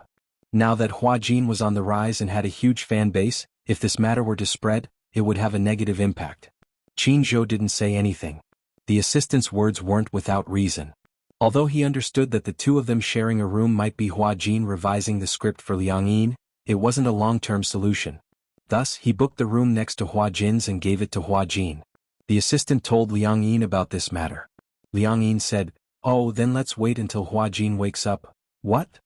"Oh no," Liang Yin immediately said. Wait until Liang Yin wakes up." "I said something wrong. I was wondering." Only then did the assistant regain her composure. Liang Yin turned around and bit her finger nervously. She had actually let it slip. Assistant Xiaoqi walked over and saw Hua Jin lying on the sofa. She muttered, "Why is she lying there?" "She's on her period. She's not feeling well." "Even if she's not feeling well, she can't just lie there and do nothing. There's so much to do and I'm the only one doing it." Liang Yin frowned and walked to Hua Jin's side. She squatted down and said helplessly, "Her stomach hurts. Let's take a break." Seeing Hua Jin rubbing the new assistant's stomach so gently, she felt even more jealous. "You can't spoil her too much. She's your assistant after all. If you spoil her like this, how can she act like an assistant?" Liang Yin didn't say anything. "Oh, by the way, the room has already been booked. When the time comes, let her move her luggage to another room and live with you." "How improper would that be?" Liang Yin nodded absent-mindedly and said, "You go out first. When he wakes up, I'll tell him." The assistant nodded and walked away reluctantly, looking back 3 times with every step. In the afternoon, Hua Jin finally woke up. Liang Yin told him about it. Hua Jin didn't have any objections. It was more convenient for one person to have a room. At least he didn't have to sleep on the sofa. This was what he was happy to see. Liang Yin also accompanied him to buy some daily necessities. They would be staying on set for a long time in the future, so it would be inconvenient if they went back to their rented place to get the necessities. Thus, all the necessities of daily life were settled in the film studio. Hua Jin asked her if it would be inconvenient if she didn't go home. Liang Yin said that her parents wouldn't care whether she went home or not. Hua Jin raised his eyebrows but didn't say anything. Liang Yin was a little surprised by his reaction. "That's strange. Your reaction seems to be different from others." "How is it different?" "Every time people ask about my parents, they will persuade me that there are no parents in the world who don't love their children. They even say that as long as it's my parents, they will dote on me." Chapter 38:39. That's because they don't know that there are really irresponsible fathers and mothers in this world. As he said this, he curled his lips.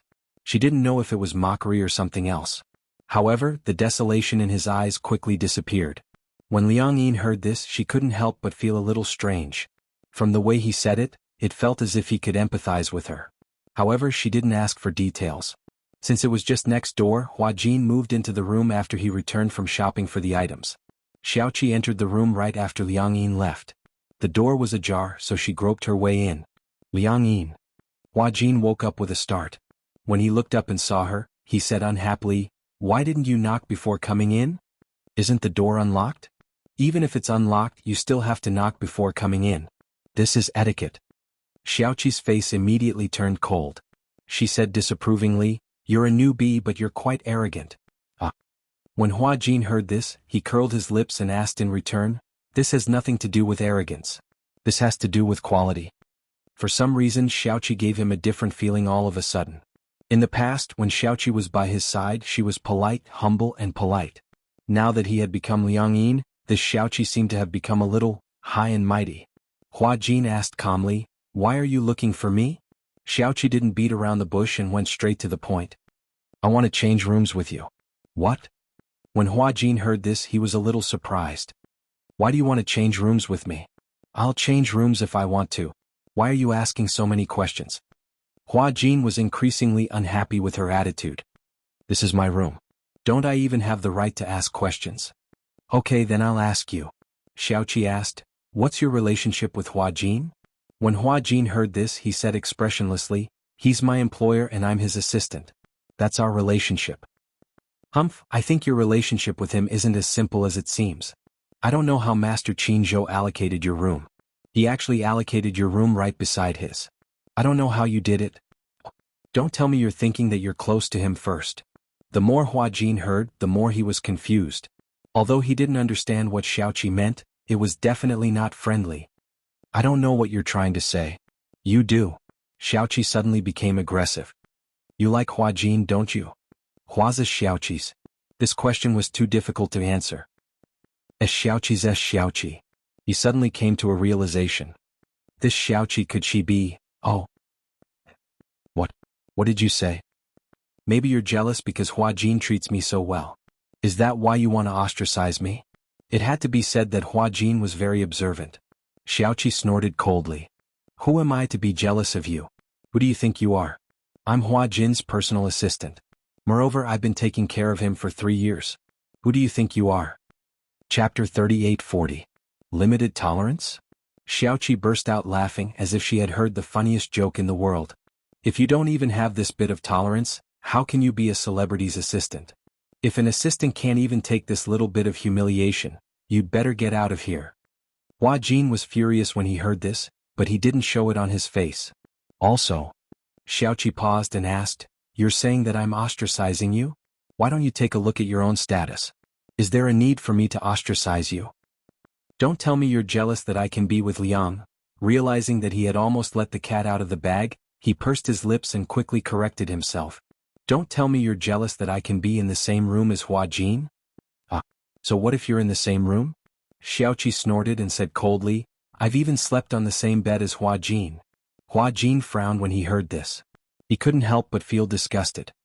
He hadn't expected to see Xiaoqi in such a state after his soul had swapped with Liang Yin's by a freak combination of factors. In the past, in Hua Jin's eyes, Xiaoqi was very obedient, sensible and hard-working. As an assistant, she was willing to do anything no matter if it was dirty or tiring work. Moreover, in front of him, Xiaoqi always appeared to be very quiet and gentle. No matter how difficult it was to deal with reporters or fans, she was always able to deal with them calmly. It was just that, now that he was in Liang Yin's shoes, he saw another side of Xiaoqi. Jealous, sarcastic and even ostracizing newcomers, Hua Jin couldn't help but feel curious. Was she usually like this? Hua Jin was a little suspicious about Xiaoqi's true colors. Alright. Let's stop here. If I go overboard, you won't be able to avoid complaining to Hua Jin that I'm bullying newcomers. Hua Jin cursed silently in his heart. What do you mean by complaining? It's obviously the truth, okay? Hua Jin didn't say anything. Xiaoqi took it as him admitting defeat. She said coldly, if you know what's good for you, quickly change rooms with me. As a new assistant, I'm afraid that you won't be able to take care of many things. After all, I've been by Hua Jin's side for so many years. I'm sure you won't be able to take care of things as well as me. So, hurry up and change rooms with me. Have you asked for Hua Jin's permission? You will definitely agree. Previously, if it weren't for the fact that we didn't have a room next door, I wouldn't have been 1 floor away from him. Now, since there's a room next door, give it up. To Hua Jin, being an assistant is all the same. It's just taking care of his daily life. What's the difference? Hua Jin smiled and said meaningfully, even if you want to change rooms with me, you have to ask Hua Jin if he agrees. After all, this room is mine now. You can't just change it as you wish. Alright, just you wait. Naturally, Xiaoqi didn't believe it. She left the room and went to the room next door. She knocked on the door and soon, footsteps could be heard from inside. Liang Yin opened the door and saw Xiaoqi standing at the door. She frowned slightly.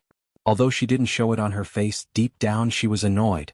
Why was this assistant a little too attentive? She had intended to sleep. Chapter 3841. When she thought of what Hua Jin had mentioned, she recalled Tang Yu's nonchalant attitude when they talked about it. Her heart felt like it was being stabbed. She couldn't accept that Tang Yu was such an idol.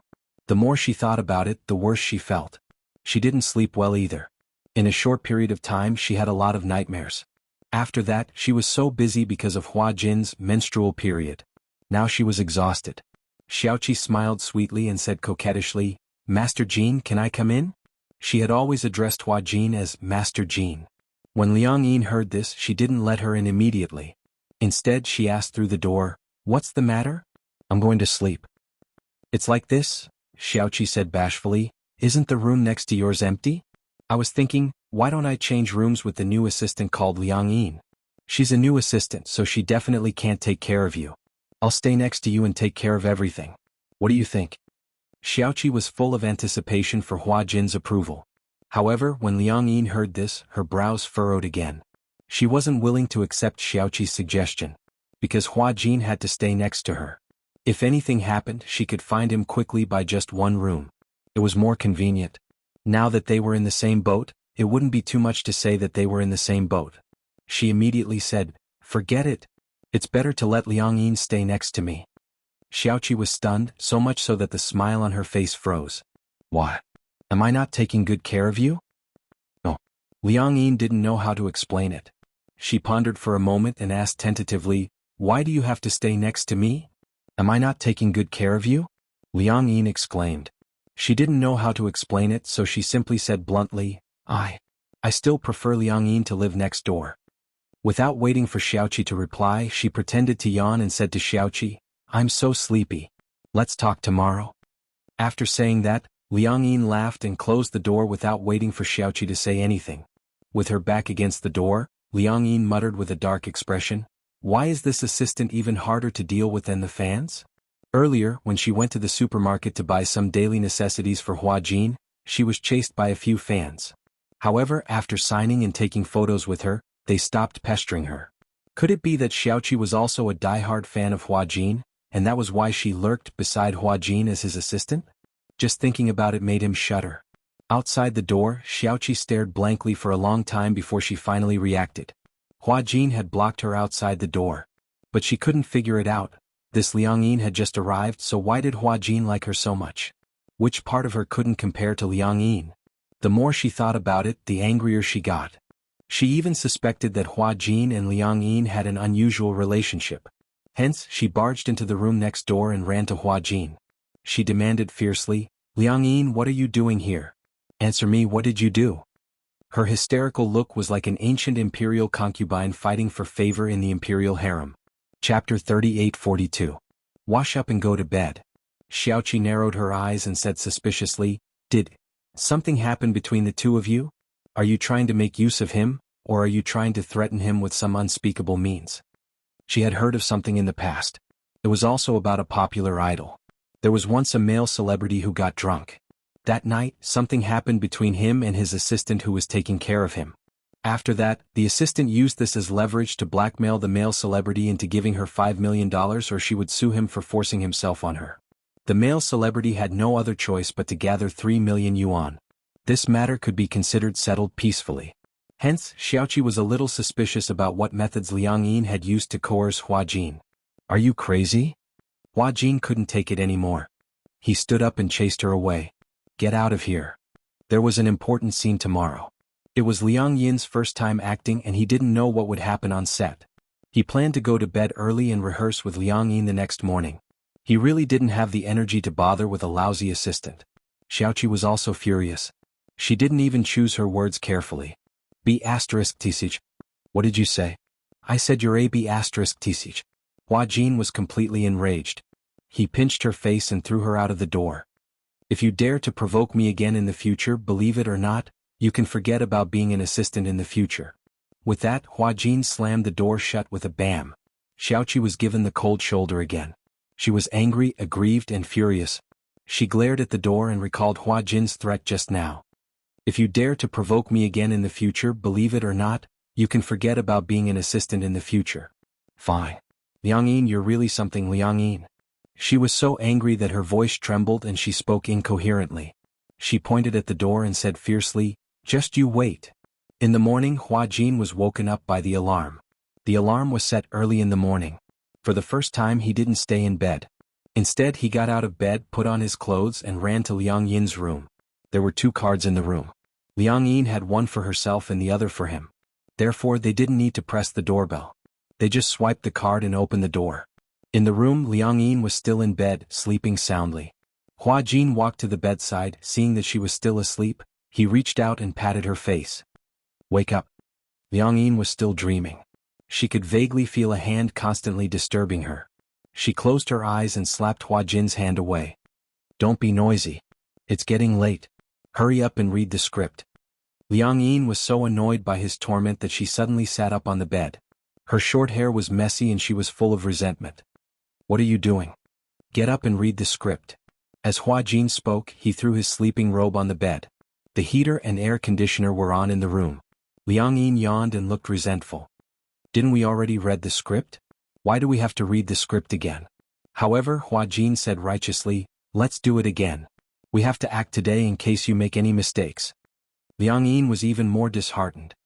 Director Gu is a very strict director. If you don't act well, no matter how many staff members are on set, he will scold you in front of everyone. Chapter 38:43. When Hua Jin heard this, he said unhappily, do you know how much I get paid per episode for this series? Liang Yin frowned. Was this guy trying to show off his wealth?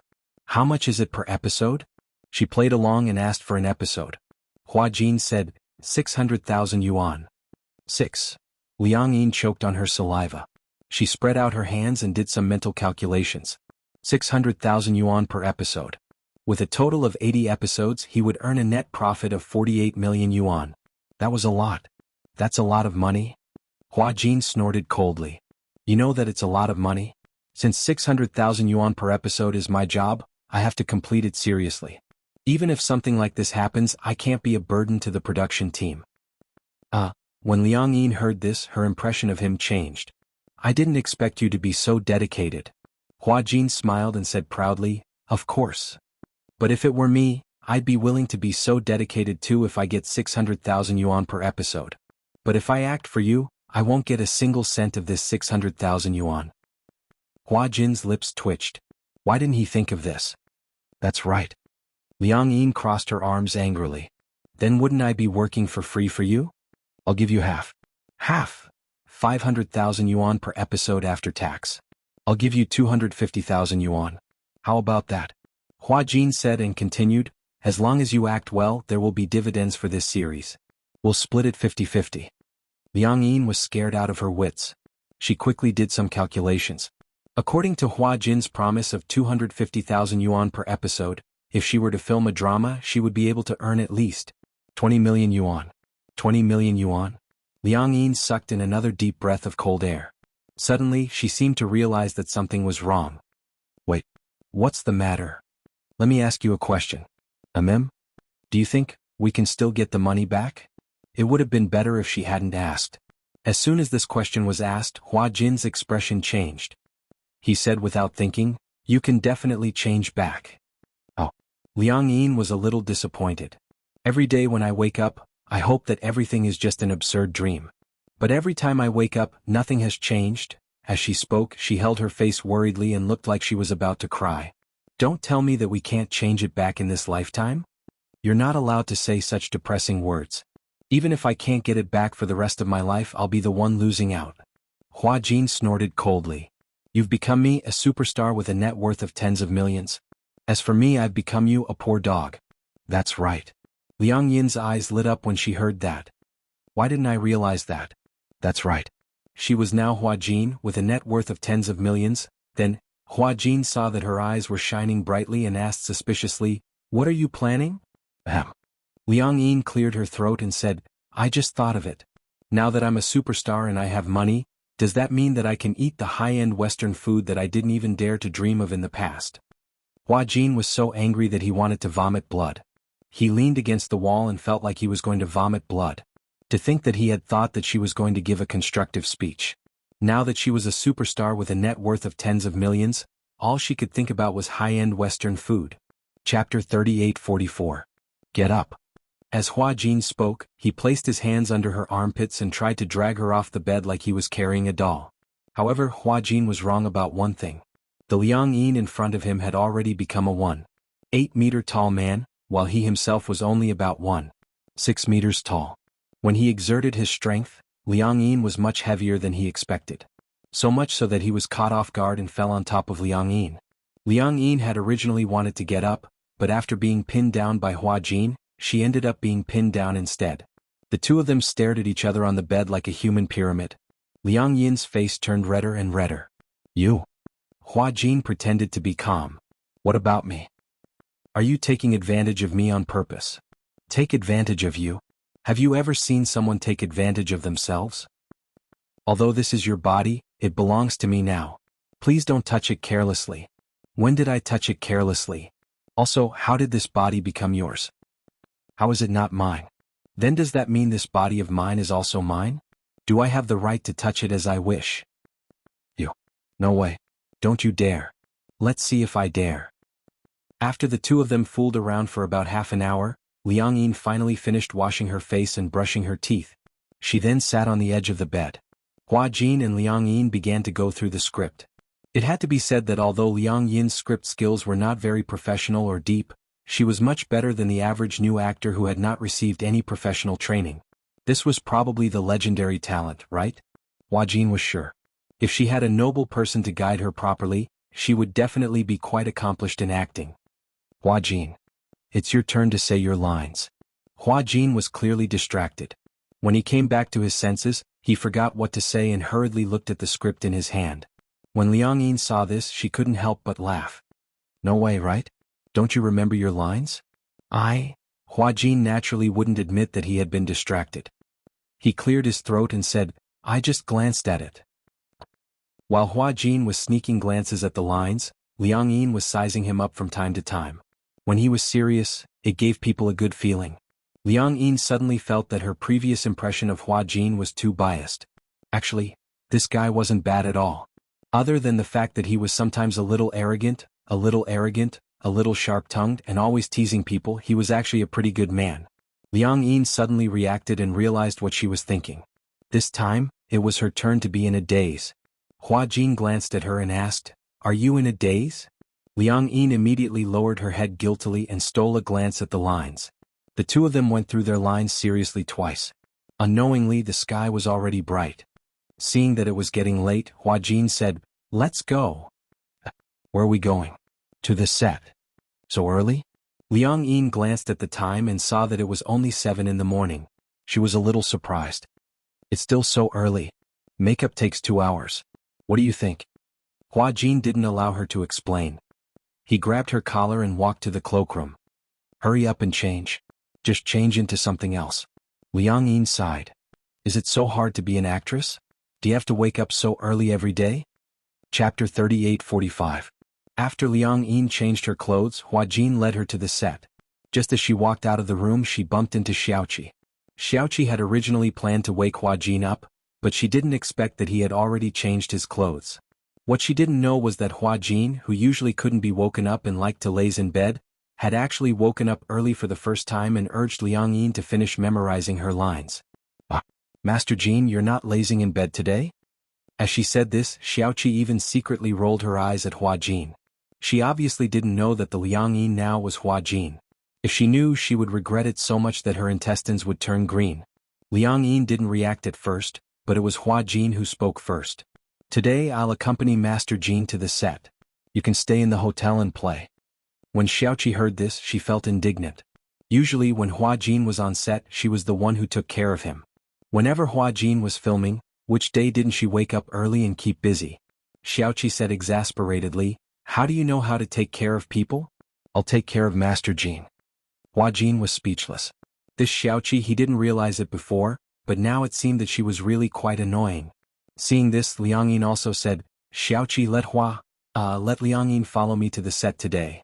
Hua Jin hooked his arm around Liang Yin's shoulder as if he was driving her away. He waved at Xiaoqi and said, Go. There's nothing else for you to do.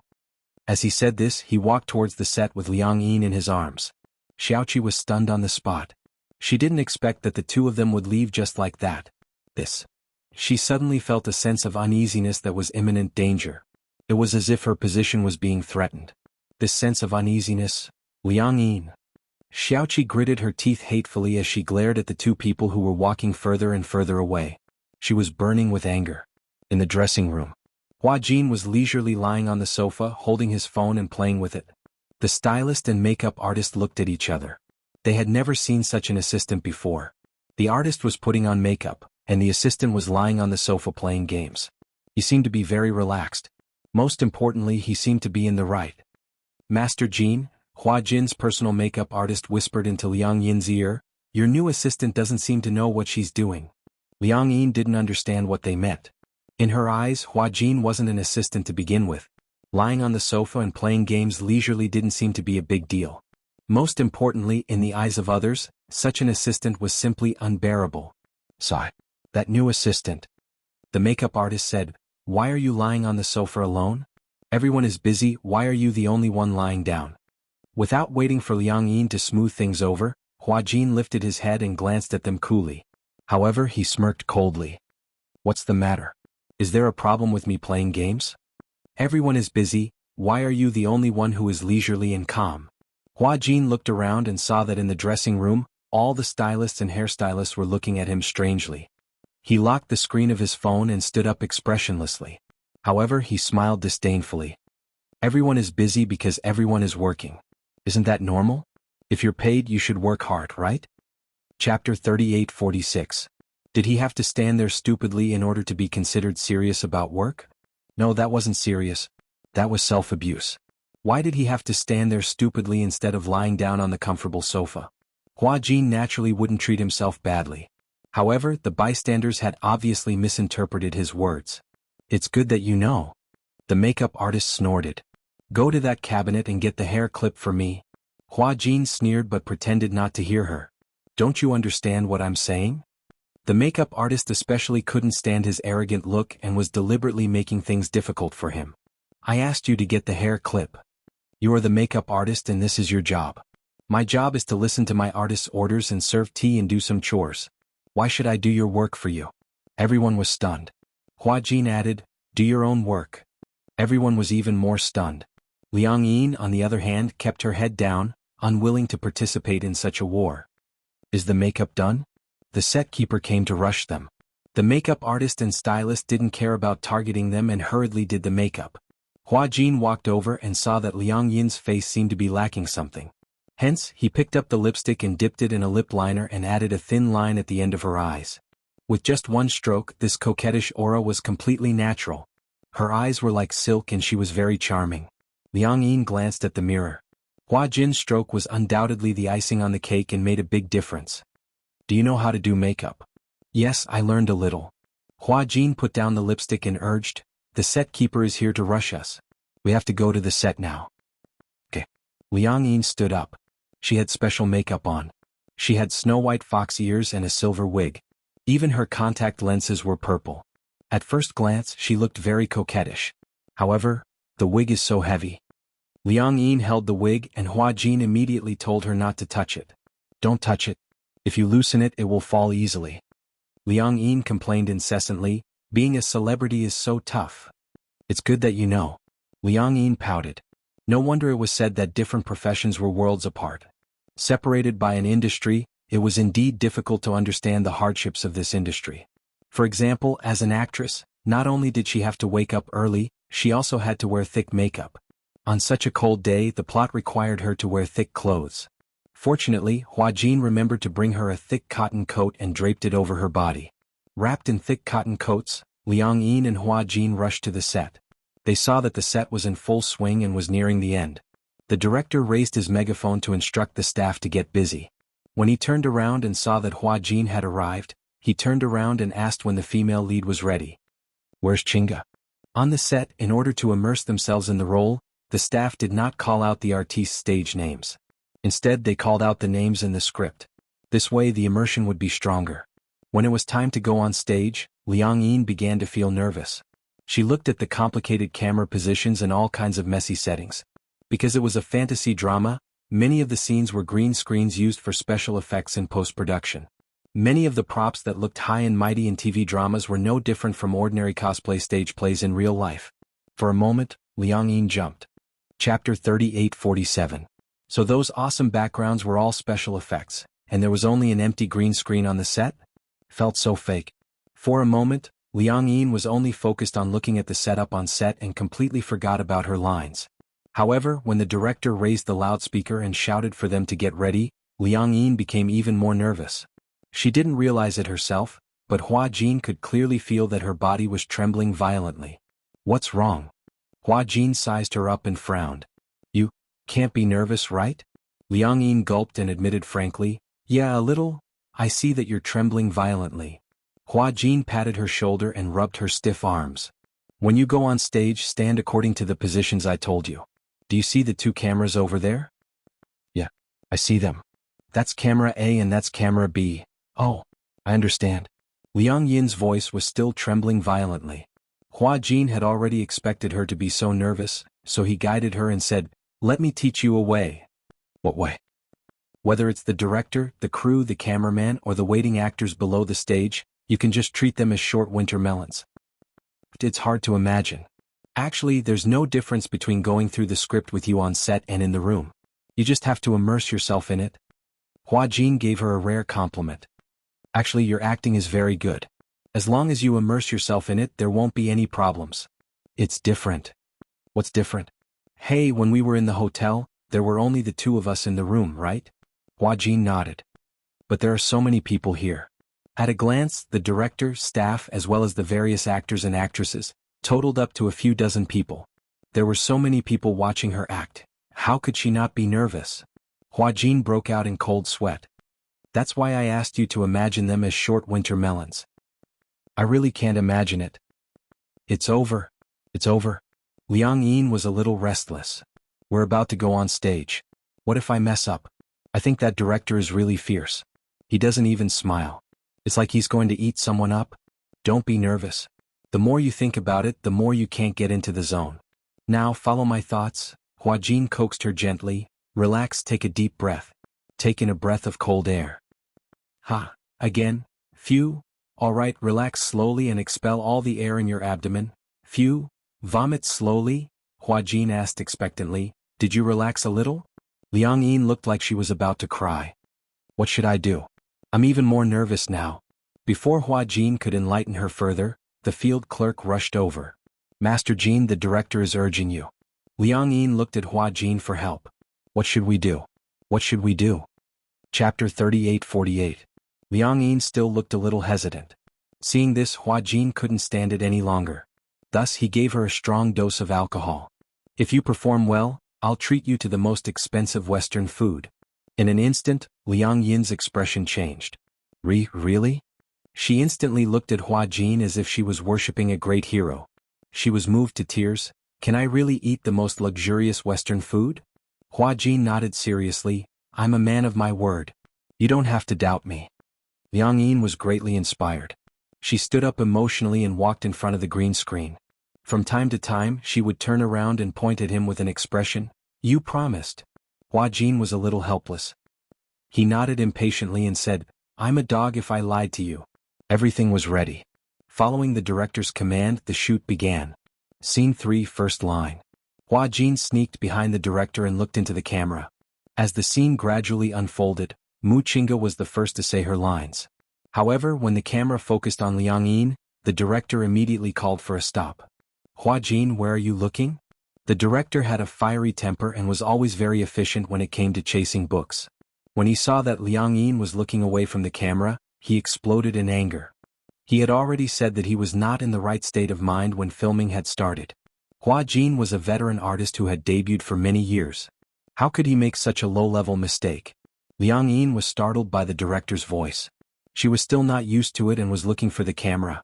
Being yelled at by the director, she was scared and didn't know what to do. Hua Jin was used to it.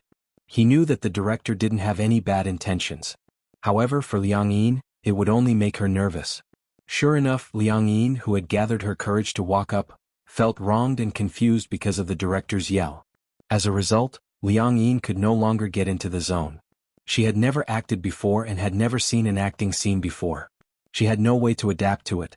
Now that she had shouted, she could not get into the mood. Moreover, she was extremely nervous. Because she couldn't get into the mood, the director shouted more than 10 NGs in a row. He flew into a rage and scolded Liang Yin badly. After all, she was a girl and was thin-skinned. Being scolded so harshly in front of so many people, Liang Yin's expression became more and more unbearable. The more nervous he was, the harder it was for him to get into the zone. As time went on, the situation became worse. Once or twice would have been fine, but after repeated occurrences, the director finally exploded. Hua Jin, do you still want to act? Why are you looking around? What are you looking for? What are you looking at? Are you trying to ruin my show? Liang Yin jumped in fright. Her eyes immediately turned red and tears quickly fell. She covered her mouth as tears streamed down her face. Woo woo woo, Hua Jin was dumbfounded. Everyone was dumbfounded. They had never seen Hua Jin cry like that. No man had ever cried like that. He cried like a weak and boneless little girl. God, what was wrong with Hua Jin? Why was he crying like that?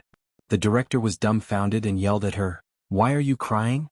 You look like a woman, so why are you crying like a woman?"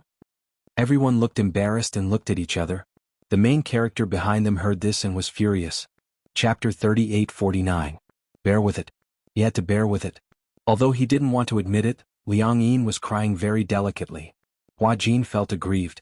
His image, his burden as an idol, all of it had been ruined by Liang Yin. On the other side, Liang Yin was still sobbing. She pouted sadly as she wiped her tears. Her tears were like pearls falling non-stop. Hua Jin couldn't stand it anymore and rushed over. He didn't have a handkerchief with him, so he pinched his sleeve and wiped her tears. He lowered his voice and said, "Why are you crying?" Liang Yin didn't say anything. She continued to cry non-stop, and her nose started to twitch. Hua Jin expected better from her. She had only been scolded a little and she was already crying like this. Seeing that Liang Yin was still crying hard, the director angrily pointed to the waiting area and reprimanded her. "I think you can't act anymore. How about this? The day after tomorrow, the day after tomorrow. I'll give you another chance in the afternoon of the day after tomorrow. If you continue to cause trouble like today, you'll be kicked out of this production team. Change the actor." When Liang Yin heard this, she was stunned. She didn't expect the director to change the actor just like that.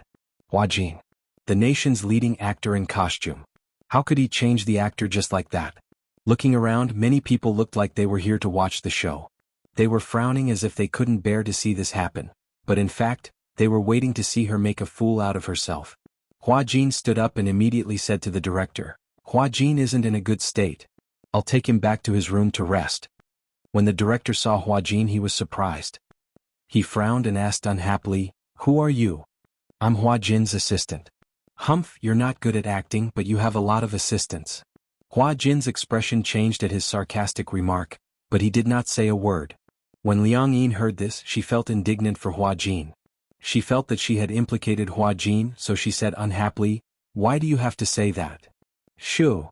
Hua Jin gestured for her to keep quiet. "Stop talking." Liang Yin felt wronged, but she didn't say anything. Hua Jin sent Liang Yin back to the hotel. After entering the room, Liang Yin said sadly, "I'm sorry. I didn't do it on purpose." When Hua Jin heard this, he snorted in annoyance. "I told you not to be nervous. In the end, you were so nervous that you didn't even have time to say a single line. You kept making NGs." Liang Yin bit her lips in grievance, wanting to say something. "That's enough." Hua Jin sat on the sofa and said indifferently, "There's no high-class Western food." When she heard that there was no Western food, Liang Yin felt even more disappointed. The tears that she had stopped started to flow again. Sob, sob, sob, she cried as if she had suffered a great grievance. Hua Jin was even more confused. Why did she cry even harder when he said that she couldn't eat high-class Western food? It seemed that high-class Western food was more important? Hua Jin walked up to her, squatted down and pinched her chin. Raising his eyebrows, he said, "Then I'll take you to eat Western food. Act well for the next scene, okay?" This "okay" was so soft that Liang Yin was stunned. She asked worriedly, "If I don't act well, will the director really change me?" Chapter 38:50. When Liang Yin heard this, she nodded as if she understood. However, when she recalled that Hua Jin wanted to take her to eat Western food, she asked cautiously, "Are you really treating me to Western food?" "Yeah." Liang Yin hugged his shoulders excitedly. "Hua Jin, you're such a good person." Hua Jin broke out in cold sweat. Treating someone to Western food made him a good person? This girl couldn't be a foodie, could she? Liang Yin suddenly felt that something was amiss. She glanced at Hua Jin suspiciously and suddenly reached out to touch his chest. She turned pale with fright. "You're not wearing that, are you? What does that mean?" "Bra, no." Liang Yin's eyes almost popped out of their sockets. "What? You're not wearing it? Anyway, you can't tell whether I'm wearing it or not, right?" Also, it's uncomfortable to wear it. Feels like my chest is being constricted. But you can't not wear it. Liang Yin was furious. Why was this Hua Jin talking to himself? Luckily, the weather was cold and he was wearing more clothes so it couldn't be seen. Liang Yin urged him, "You, hurry up and put on your bra." Hua Jin was a little unhappy.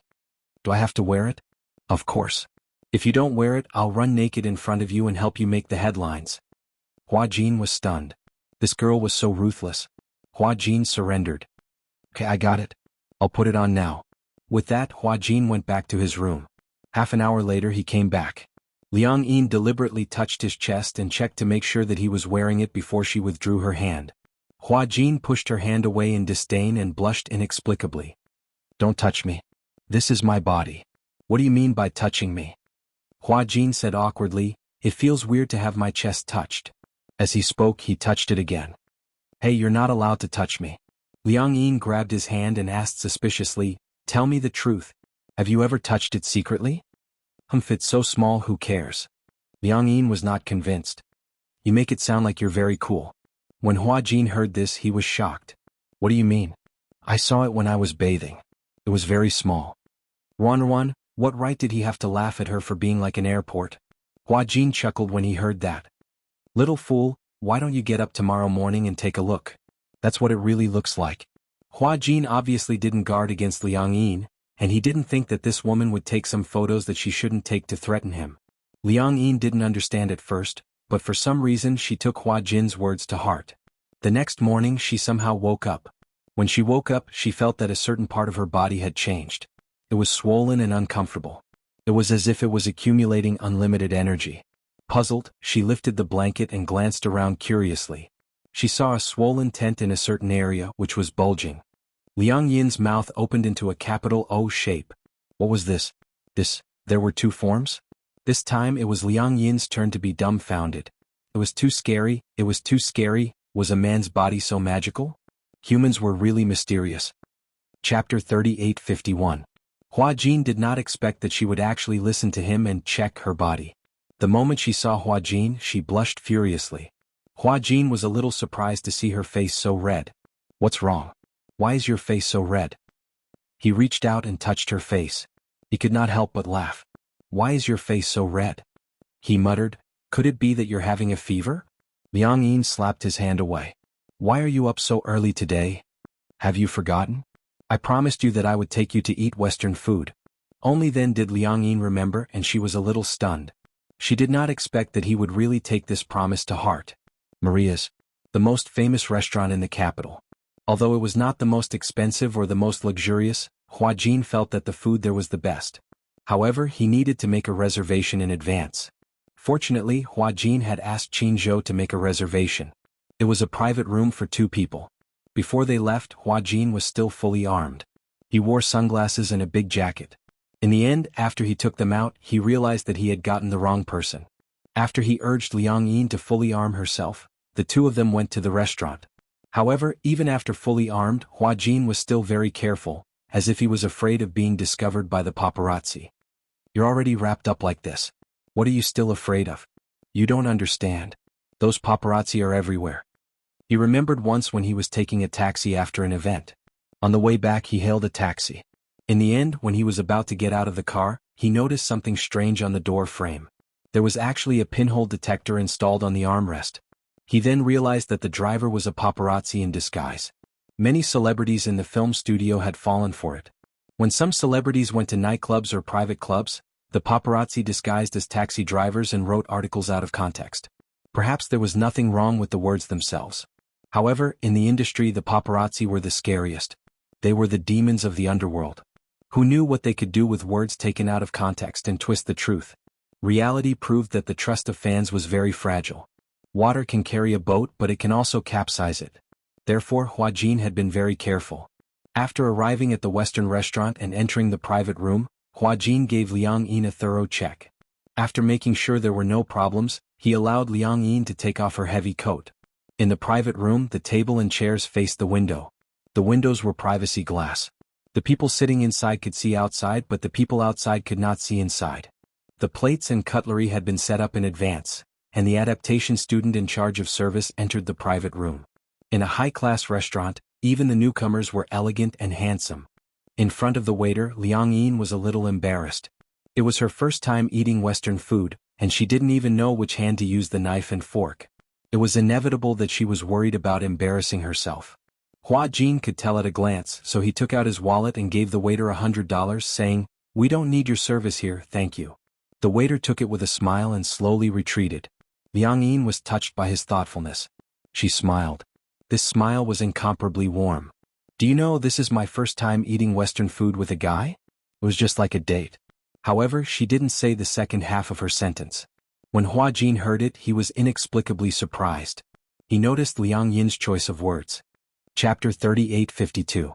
She said that it was her first time eating Western food with a guy and not a celebrity. She actually treated him as an ordinary guy. When Hua Jin heard this, he couldn't help but feel relieved. It had been a long time since he felt so relaxed. After debuting for so long, it seemed that very few people looked at him as an ordinary guy. He didn't have to act like an idol anymore. Hua Jin leaned lazily against the back of the chair and crossed his arms. He was a little puzzled. "Have you dated before?" "What? Have you dated a guy before?" When Liang Yin heard this, she said, "No, I've never had a boyfriend before." "Then just treat this as your first date." Liang Yin teased, "You're not my boyfriend. Besides, eating with a girl doesn't count as a date, right?" Hua Jin snorted haughtily and pressed the dinner bell. Ding, ding. The desserts were served one after another. 2 corn stews, coupled with crispy bread and toast, were rich and delicious. Liang Yin had been observing Hua Jin. She had never eaten high-class Western food before, so she was at a loss for what to do with the dessert. Hua Jin understood her predicament. Hence, he took a piece of toast with his bare hands and dipped it in the corn stew. When Liang Yin saw this, she immediately followed suit and dipped the toast in the corn stew. The originally crispy toast was immediately softened by the stew and the rich fragrance filled her mouth. Wow! Liang Yin's face was full of satisfaction. Delicious, delicious food could really bring happiness. Just a piece of French toast was enough to sweep away all of Liang Yin's gloominess on the set. All of her disappointment and sadness were swept away. Hua Jin was a little dumbfounded. It was just a piece of toast. Was there a need to be so exaggerated? The waitress quickly brought over the thin crispy pizza. Hua Jin cut a slice for her and Liang Yin took a bite. Seeing that expression of enjoyment, Hua Jin didn't know whether to laugh or cry. It turned out that sometimes happiness was such a simple thing. Even if it was just a bowl of corn soup? Liang Yin said enviously, "You can eat such delicious food every day. I'm jealous." Hua Jin looked at her and said meaningfully, "I envy you. You can be so happy because of a bowl of corn soup." Liang Yin froze for a moment. She understood the hidden meaning in Hua Jin's words. She lowered her head and looked at the corn soup beside her. She sighed and said, "Because I've never eaten anything so delicious." "Really? It's because you haven't had it before that you cherish it and feel happy. It's precisely because you can't obtain something with your own ability that it's so precious." Liang Yin continued, "When I was young, I was especially envious of a neighbor's child. Her parents were divorced and no one took care of her since she was young. She was alone and could play as long as she wanted, even until the sky turned dark. She had never been criticized for not doing her homework or failing her exams. But later, when it was my turn, I began to envy the other students in the class. They had a father and a mother. When they returned home, the family of 3 was really very warm." As Liang Yin spoke, she sighed. Chapter 38:53. Hua Jin was a little surprised. "I didn't expect you to say something so profound. I've always thought that you were a simple-minded person." Liang Yin looked at him exasperatedly but didn't say anything. The steak was served. It was medium-well sirloin steak and there were some traces of blood. Liang Yin looked at the traces of blood and asked, "How well done is this?" "It's medium well. Isn't it too rare?" "No, the meat of a well-done steak is very tender." With that, Hua Jin took the steak from her hand and handed it to her. Liang Yin thought that he had snatched her steak away and glared at him resentfully. She looked as though she wanted to say something. Hua Jin glanced at her and cut the steak bit by bit into the shape of ribs. He knew very well which part of the steak was harder to chew, so he cut this part into cubes. After he had cut the steak into small pieces, he handed it back to her. When Liang Yin saw this, she was a little surprised by his gentlemanly side. So the reason why he had brought the steak over without a word was so that he could cut it into small pieces for her? Liang Yin was a little flattered. Why did she have an inexplicable feeling? Now that the two of them were sitting in a Western restaurant, They actually looked like a couple on a date. Hua Jin looked at her meaningfully. How would he know what she was thinking? He saw that she had her head lowered and was staring at the steak nervously. Her face was a little red. Hence, he thought that the heater in the room was too high and walked over to lower the temperature. When he returned to his seat, he said something that was so rare and precious. "Give me a good performance on set tomorrow." Liang Yin was speechless. Hua Jin glanced at her in disdain. "I'm treating you to such a classy Western meal. You can't bear to get me kicked out of the set, right?" Liang Yin muttered with a red face, "I didn't do it on purpose." When Hua Jin heard this, he smiled. "I know, but others don't. In today's society, we only look at the results and not the process. No matter what the reason is, you didn't do it well." When Liang Yin was lost in thought, Hua Jin said again, "It's not like you can't do it well. You obviously have acting skills, don't you?" "Really?" "Yes." Hua Jin revealed a charming smile. "You have to believe that you are very outstanding. Don't think that you can't do it. You were just too nervous that day." Hearing this, Liang Yin nodded solemnly. After finishing the Western food, they returned to the hotel. Liang Yin rehearsed her lines with Hua Jin as they walked. When they reached the door, they suddenly saw a girl squatting in the corner of the corridor, crying. She cried so sadly, tears and snot flowing down her face. When Liang Yin saw this, she was just about to walk up when Hua Jin immediately stopped her. "What are you doing?" "I'll go check what's going on." "Don't go there." Hua Jin warned her, "Don't poke your nose into other people's business." Liang Yin didn't think much of it. "She's squatting here crying. Maybe there's something troublesome. I'm just checking." As she said this, she pushed Hua Jin aside and walked to the girl's side. She squatted down and asked, "What's wrong?" The girl was originally immersed in her sadness. When she heard Liang Yin's sudden voice, she was a little shocked. When she saw that it was Hua Jin, she was shocked and couldn't stop crying. She cried even harder. Liang Yin wanted to help her up, but when she finally managed to do so, an entire piece of paper fell to the ground. "What is this?" Chapter 3854. When Liang Yin picked up the piece of paper, she realized that it was a medical report issued by the hospital. When Hua Jin saw it, he immediately walked over and took the report from her hand. He glanced at it and realized that it was a pregnancy report. Hua Jin was shocked and asked warily, "Who are you looking for?" The girl said sadly, "He doesn't want to see me and he doesn't believe that the child in my stomach is his." She choked and said, "I didn't mean to pester him. I just wanted to ask him how to solve this matter. He thought that I wanted to hold him back. I wanted to be his stumbling block. I love him so much. How can I be his stumbling block? But in order to follow him, I've already been betrayed. Now how can I still have the face to go home?" Sup. The girl looked very delicate and pretty. She had a very cute face as if she had walked out of a manga. Such a cute girl, but now she was in such a sorry state. Hua Jin quickly understood what was going on. "You're pregnant?" The girl covered her face in despair and let out a suppressed sob. Liang Yin was a little confused when she heard this. She also took the report from Hua Jin's hand. She glanced at it and was shocked. He asked suspiciously, "Who is your child's?" I can't say," the girl cried. "I can't hurt him, I can't hurt him," she cried incoherently and no one knew what she was saying. Liang Yin was baffled by what she heard. Hua Jin understood. "Does Tang Yu know about this?" Liang Yin looked at him in surprise. Why did Hua Jin suddenly mention Tang Yu's name? Could it be that he was testing something? The girl's shoulders stiffened. Hua Jin immediately understood that he had guessed correctly. The child was indeed Tang Yu's. Tang Yu's room was on the same floor as his. And this girl was holding the pregnancy report and squatting here crying so desperately. Then Hua Jin guessed that this girl must have something to do with Tang Yu. What should I do? What should I do? The girl trembled with fear. Hua Jin suddenly took Liang Yin's hand and said to her, "Let's go. Don't bother about her, lest you get into trouble." Liang Yin, on the other hand, was a little worried. She looked around and couldn't bear to leave her here. It's not good for her to be here alone, is it? Otherwise he would send her back. Or send her to the car and take her to the hospital. I don't want to. Don't worry about me. The girl was still crying and screaming. She didn't seem to appreciate it. Although Liang Yin couldn't bear to leave her like this, Hua Jin told her not to care, so she didn't care too much. Hua Jin pulled Liang Yin back to the room. After that, he told her to stay in the room and read the script. Liang Yin asked him where he was going. He said that he was going to call the hotel manager to deal with the girl. Liang Yin's heart warmed when she heard that. Although Hua Jin told her not to meddle in other people's business on the surface, he wasn't as cold as she had imagined. Go ahead. Hua Jin left the room. Liang Yin recalled the scene of the girl squatting in the corner crying and felt a little sad. Was that girl really pregnant with Tang Yu's child? It sounded like Tang Yu didn't admit it and refused to let her in. How could Tang Yu be so cruel? Chapter 38:55. Liang Yin never thought that Tang Yu was such a cold man. Just when Liang Yin was lost in her thoughts, Hua Jin came back. She stood up nervously. Where's the girl? Did she go back? Hua Jin shook his head. When I walked to the elevator, I didn't see her. I went to the front desk and the manager didn't say he saw her. Did she leave?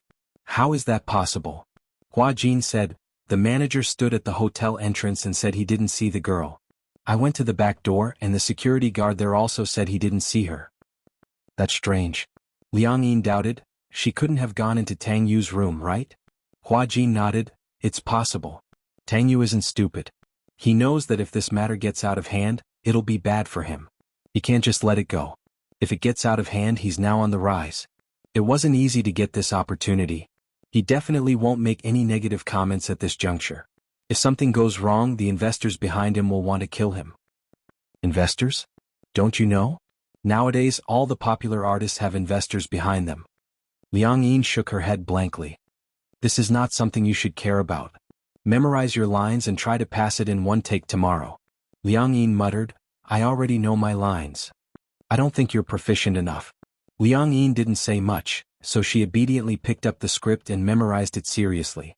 She tried her best to forget what had just happened and immersed herself into the script. It wasn't until very late that Liang Yin closed the script and went to bed. She had promised Hua Jin that no matter what, she must pass this scene smoothly. She was already familiar with the lines. She couldn't recite them backwards, but she could memorize them thoroughly. As long as she could overcome her nervousness and cross this hurdle, everything else would be nothing. When Hua Jin entered the room, she had already washed up and was ready. Liang Yin rushed to the set and was ready to go on stage. Just as she was preparing herself, she vaguely heard people talking about it. Have you heard? Last night, someone committed suicide by jumping off the rooftop of the hotel. Really? It's true. I heard that she jumped from the rooftop and landed on it. I heard that she didn't die on the spot. She crawled from the place where she fell to the door, but the door was locked from the inside. The girl was sitting there with her blood flowing like a river. She was only discovered in the early morning. Isn't it too tragic? Why do you have to take it so hard? That's just hearsay. Early in the morning when I was about to come to the set, I saw the ambulance arrive. It carried the body away from the side door. I heard that the hotel doesn't allow people to go through the main entrance. It's too unlucky. They were still muttering behind his back. Liang Yin turned around and glanced at them, only to see that they immediately shut up and lowered their heads. They didn't dare to talk anymore and were busy with their own things. As soon as Hua Jin returned to the resting area, Liang Yin anxiously pulled him back. Did you hear about what happened this morning? What happened? A girl committed suicide by jumping off a building. Liang Yin was a little worried and doubtful. Could it be the girl from yesterday? Hua Jin didn't know whether to laugh or cry. Why are you so concerned about her? After all, she was fine when I saw her yesterday. Now that I hear about it, I can't help but sigh. Chapter 38:56. Hearing this, Liang Yin nodded. Hua Jin walked to the side and made a phone call. He looked around and realized that Tang Yu wasn't there. He immediately sensed something fishy. Tang Yu wasn't on set? Didn't he have a scene today? Why wasn't he here? Hua Jin asked around. One of the crew members said that Tang Yu's agent had called to say that Tang Yu had caught a cold yesterday and had a high fever. He had already gone to the hospital for a drip. Hospital? What a coincidence. Not long after, Liang Yin was ready to go on set.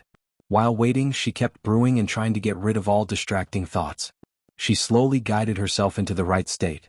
She immersed herself in the role. When she went on set, her state was obviously different. At this time, no one felt that she was Hua Jin but a living phoenix. Director Gu saw that.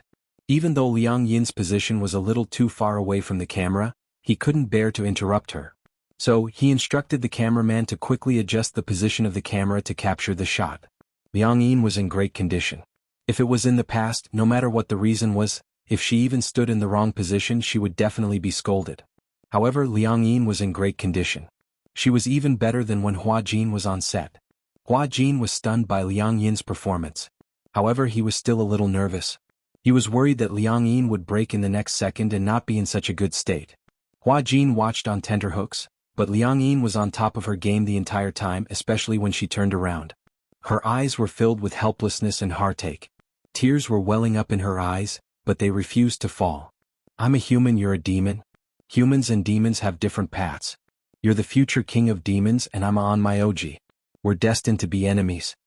When she heard the words enemies, Phoenix turned her back even more. Tears streamed down her cheeks. Director Gu couldn't help but feel suffocated by this scene. The scene was too beautiful. He pushed the end further and captured the Phoenix's disappointed and sad expression that clearly wanted to maintain its pride. The female lead, Mu Qingge, was originally in a bad mood, but Feng Zhi's mood was so good that she was also brought in. A scene that Hua Jin hadn't done before, Liang Yin had actually done it in one take. Great. Feng Zhi, you're in the right state today. However, Qingge, you weren't in the right state at the start. Because Liang Yin was in such a good state, Director Gu was reluctant to cut the scene. However, the camera and close-up were all focused on Liang Yin. Even if there were any problems, there would be no problem when the time came. Mu Qingge was also a bit surprised. The day before yesterday, Hua Jin had been scolded by the director to the point of crying. His condition today was unexpectedly good. He actually passed it in one try. It was simply unbelievable. Hua Jin walked over. He was also pleasantly surprised by Liang Yin's performance today.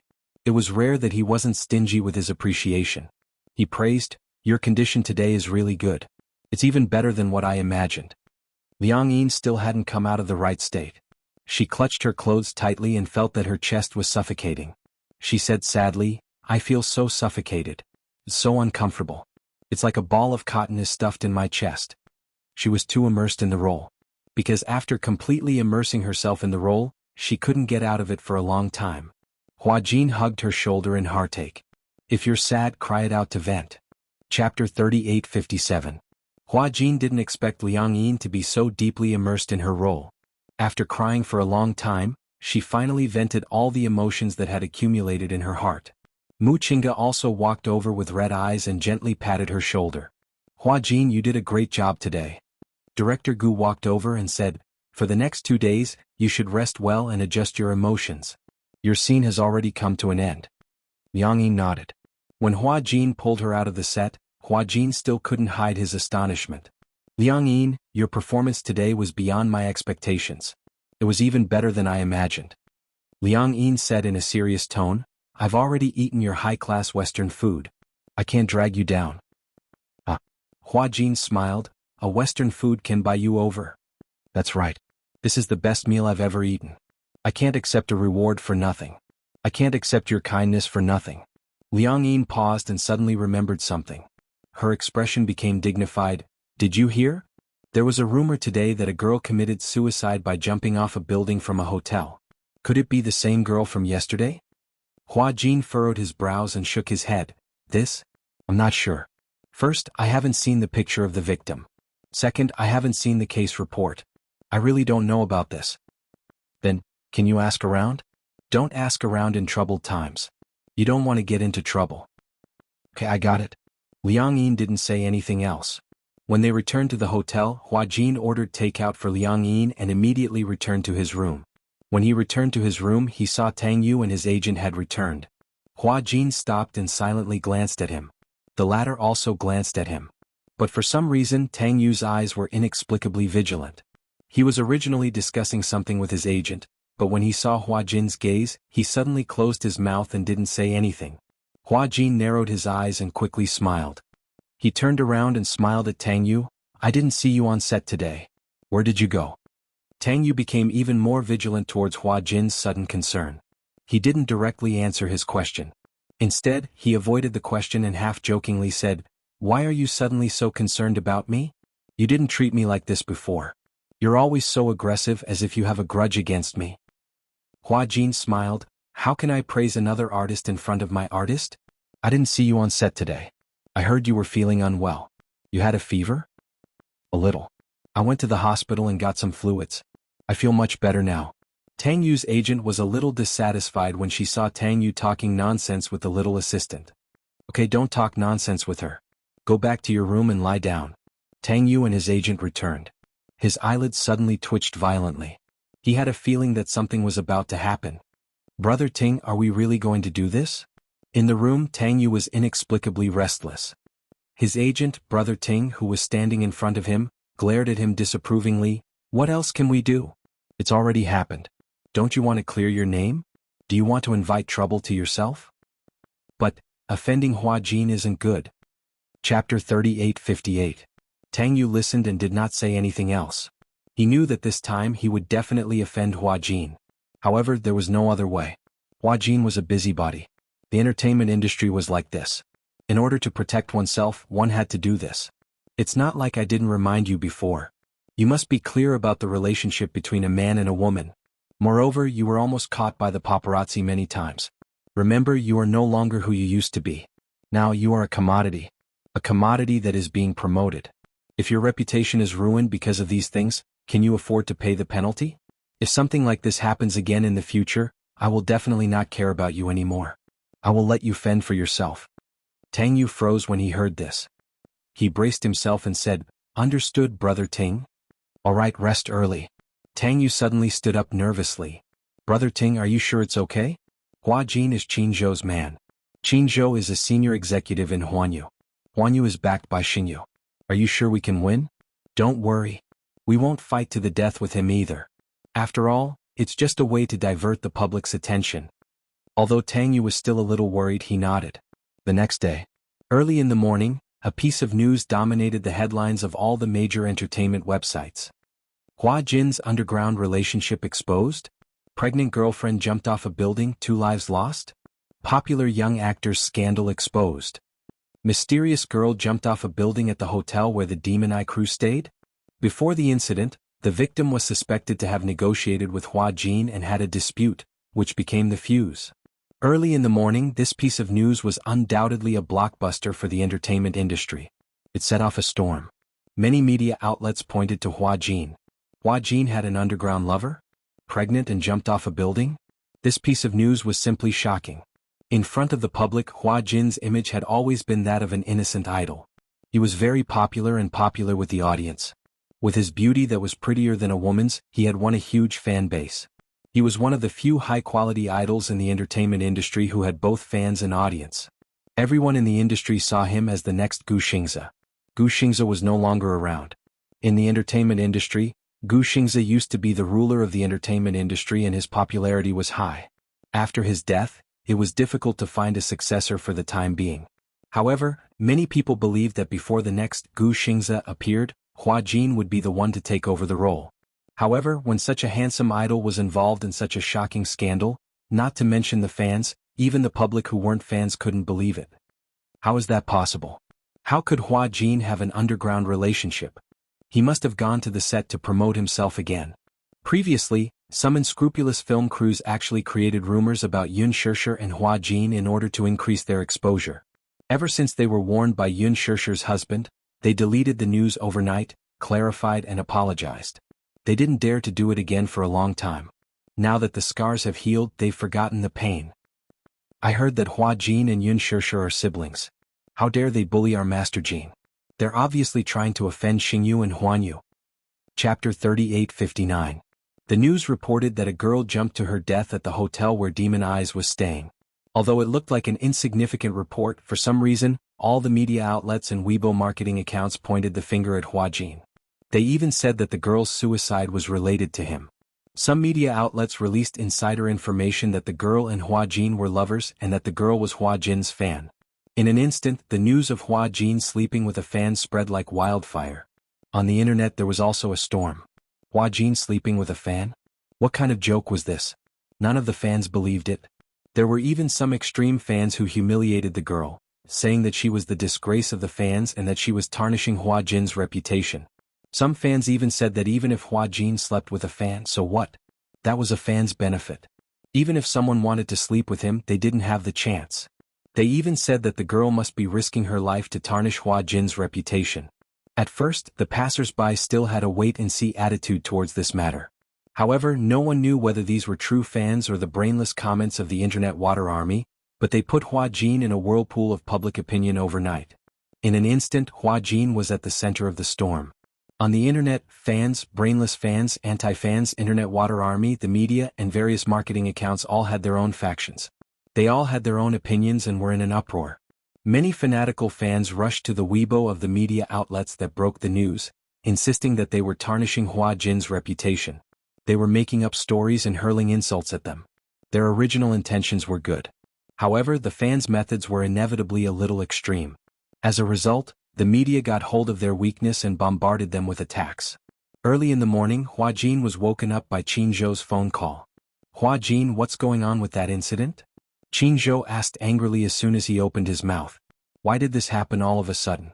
Hua Jin knew how to deal with things very well. Logically speaking, he would never get into trouble like this. Sleeping with a fan? Lover jumping off a building? 2 lives in 1 body? What kind of messy news is this? Hua Jin was also confused. He suddenly realized what had happened. It was about that girl. Jump off a building? It was reported by the media? But what did this have to do with him? How did he get involved? Wasn't this about Tang Yu? Could it be? Could it be that Tang Yu's team is behind this? When Qin Zhou heard this, he was a little suspicious. Is there a conflict between the two of you? It's not really a dispute. It's just that I've been giving him the cold shoulder on set. Why are you giving him that look? I don't like the way he does things. Sleeping with fans and not taking responsibility after sleeping with them. What the hell is this? Hua Jin paused and said, "Let me see what the internet says first." Your Weibo must have fallen by now. However, don't post anything on Weibo or post anything. Be careful not to be taken out of context and make another article. I understand. With that, Hua Jin hung up the phone and went online to check on the progress. After an afternoon of fermenting, the matter had progressed to an unreasonable war of public opinion. Hua Jin's army of fans was too powerful. They had offended several media outlets at once. The fans firmly believed in their idol's character and insisted that their idol wouldn't make such a low-level mistake. Several marketing accounts were so angry that they were going to hammer it in the afternoon. Chapter 3860. Liang Yin was brought back to the police station for investigation. Hua Jin rushed to Liang Yin's room just as Liang Yin was being taken away by the police. The reason was that she was the last person the victim saw before she died. When they saw Hua Jin, the police remembered that he had also appeared in the surveillance footage, so they took him away as well. Hua Jin and Liang Yin were taken away for investigation. They did not return to the hotel for a day and a night. At the same time in the afternoon, the media that had been angered by the pink color rushed to release concrete evidence. It was said that after the police investigation, all the evidence showed that this was a suicide case. The phone that had been dropped was unlocked and there was a message in the memo. "Baby, mommy is sorry." The police suspected that she was pregnant. Later, after the autopsy report by the medical examiner, the preliminary judgment was that she was pregnant. As for how long she had been pregnant, it would need to be further diagnosed through amniocentesis. Originally, this was an ordinary suicide case that would not attract the media's attention at all. Perhaps, it would occupy a small corner of the newspaper at most and be forgotten just like that. Every year, the number of suicides rose in a straight line. Not everyone who jumped off a building would be noticed. However, because of the hotel involved, the police wanted to find out when the victim entered the hotel and who she had been in contact with before she committed suicide. Therefore, they obtained the surveillance footage from the hotel. However, they found that the girl had been in direct contact with Hua Jin before she committed suicide. In the surveillance footage, the girl entered the hotel and went to the floor where Hua Jin's room was. However, for some reason she squatted in the corner of the corridor and cried for a long time. Later, Hua Jin and his assistant appeared in the footage. When Hua Jin saw the girl squatting in the corner, he walked over in surprise and reached out to help her up. However, the assistant behind him was a little wary. When the girl saw Hua Jin, she suddenly became very emotional. She danced around as if she wanted to express herself urgently. However, the assistant behind him was obviously very repulsed by the girl and asked Hua Jin several times to ignore her. However, Hua Jin seemed to be hesitant. He looked at the girl and could not bear to do it. From an outsider's point of view, he always felt that there was an inexplicable bond between him and this girl. The media wishfully believed that there was a past relationship between the two of them. However, this was the media's interpretation. But, with the exposure of the surveillance footage and the media's excessive interpretation, it did seem to be the case. With the media as the director, the story unfolded just like that. This girl was a fan of Hua Jin. Coincidentally, during a visit to Hua Jin's set, the two of them met. Gradually, this girl became Hua Jin's bed partner. According to the investigation, the girl had been in and out of the film city many times, and the last person she saw before she died was Hua Jin. Hua Jin seemed to be very concerned about her. However, the assistant behind him was obviously worried that this matter would blow up. He kept urging Hua Jin to return to the room. He even turned around and said a few words to the girl. As there was only a picture and no sound, the media interpreted it as a threat from the assistant. Hua Jin's career was at its peak. If someone used her pregnancy as a threat, it would definitely cause great damage to his reputation. Therefore, the assistant wanted to settle this matter secretly. Chapter 3861. Originally, Hua Jin's fans stubbornly believed that this matter had nothing to do with their idol. However, after Hua Jin and Liang Yin were taken away by the police for investigation, many rumors became even more unbridled. Everyone thought that Hua Jin's arrest by the police was definitely related to this matter. Following this basis, many people started to speculate about the connection between Hua Jin and this matter, and whether there was more to the suspicions and imaginations of those people. Could it be that Hua Jin really slept with his fans? Did that girl and Hua Jin really have that kind of relationship? Was the child in her stomach really Hua Jin's? At this time, Hua Jin and Liang Yin were being interviewed at the police station. For the time being, there was no way for them to know about the rumors from the outside world. However, Qin Zhou would definitely not let this matter continue to fester. He issued a lawyer's letter, and Huan Yu's official PO also issued an official announcement. Simply put, the core idea was 1. Someone used the internet water army to spread rumors and deliberately smear Hua Jin's reputation. 2. Innocent. Absolutely not afraid of any smear. 3. Huan Yu is not silent. They are collecting evidence one by one, not evidence of spreading rumors. When the time comes, they will reserve the right to pursue legal action. 4. Huan Yu will not let go of anyone who hurts the relationship between Hua Jin and his fans. It had to be said that Huan Yu's announcement was absolutely domineering. In other words, those who spread rumors continue to spread rumors, those who spread rumors continue to spread rumors, and those who smear continue to smear. When the truth of this matter is made public, Huan Yu will reserve the right to pursue legal action. Qin Zhou's method was especially ruthless. He took the lead by showing his strength and poured a large basin of ice water at the most critical moment of the matter fermenting. On the other hand, in the police station, Hua Jin and Liang Yin were separated to cooperate with the police to take statements. The police summoned them because they were the last people the victim saw before she died. Although the case had been preliminarily concluded that it was suicide and not homicide. After investigating the scene, there was no other possibility other than jumping off a building. However, the police still needed to investigate the truth of the matter. Now, there were some marketing accounts slandering Hua Jin, saying that the forces behind him had already come forward to suppress this matter. In order to prevent the scandal from spreading, Huan Yu had used many means to prevent the situation from developing further. Nowadays, many people believe that people with power and influence could even interfere with the justice system because of the words shady deals. Netizens were very simple-minded. Only a few of them were rational. After being instigated like this, it was inevitable that they would suspect that Hua Jin had a powerful background and that there was a shady operation behind the scenes. But, the truth is the truth no matter how many times you ask. Liang Yin said calmly, "That day I saw her squatting in the corridor crying very sadly. I didn't know what had happened, so I went to ask her out of concern." "Is this the first time you've met?" "Yes. This is the first time I've seen her." "There was no contact before?" "No. I heard rumors that she's your girlfriend?" Chapter 3862. Liang Yin was very calm and obedient. No matter what the police asked, her answers were reasonable and well-founded. She enunciated each and every word clearly. After all, this matter had nothing to do with her to begin with. She was just telling the truth. Although she was nervous, she had to answer well. Otherwise, if she didn't answer well, the police would misunderstand and interpret it. Then wouldn't it cause trouble for Hua Jin? On the other side, Hua Jin also cooperated with the police to complete the investigation. He reported the conversation with the girl to the police, including the unimaginable relationship between Tang Yu and the girl. "I suspect that this girl's death is related to Tang Yu," Hua Jin said without hesitation. "Isn't the autopsy still ongoing? The forensic doctor might as well take evidence from the fetus in the stomach. Maybe he can find a strong clue." He was too calm. Not to mention that Qin Zhou was behind it, he had nothing to do with the responsibility of this matter. Therefore, no matter how many times he did it, Hua Jin's answer had already divided the responsibility clearly. And for some reason, some of the information from the police investigation leaked out. At first, the girl was pregnant and committed suicide. It was just a rumor. However, some of the police and forensic files were leaked out, and it confirmed the truth of the girl's pregnancy. On the other side, some people couldn't sit still. At the hotel. In the room, Tang Yu looked at his manager pacing back and forth anxiously in front of him. He said worriedly, "Brother Ting, what should we do? That woman seems to be pregnant. It can't really be my child, right?" The manager turned around and glared at him angrily. "Don't you know whether it's your child or not?" How would I know?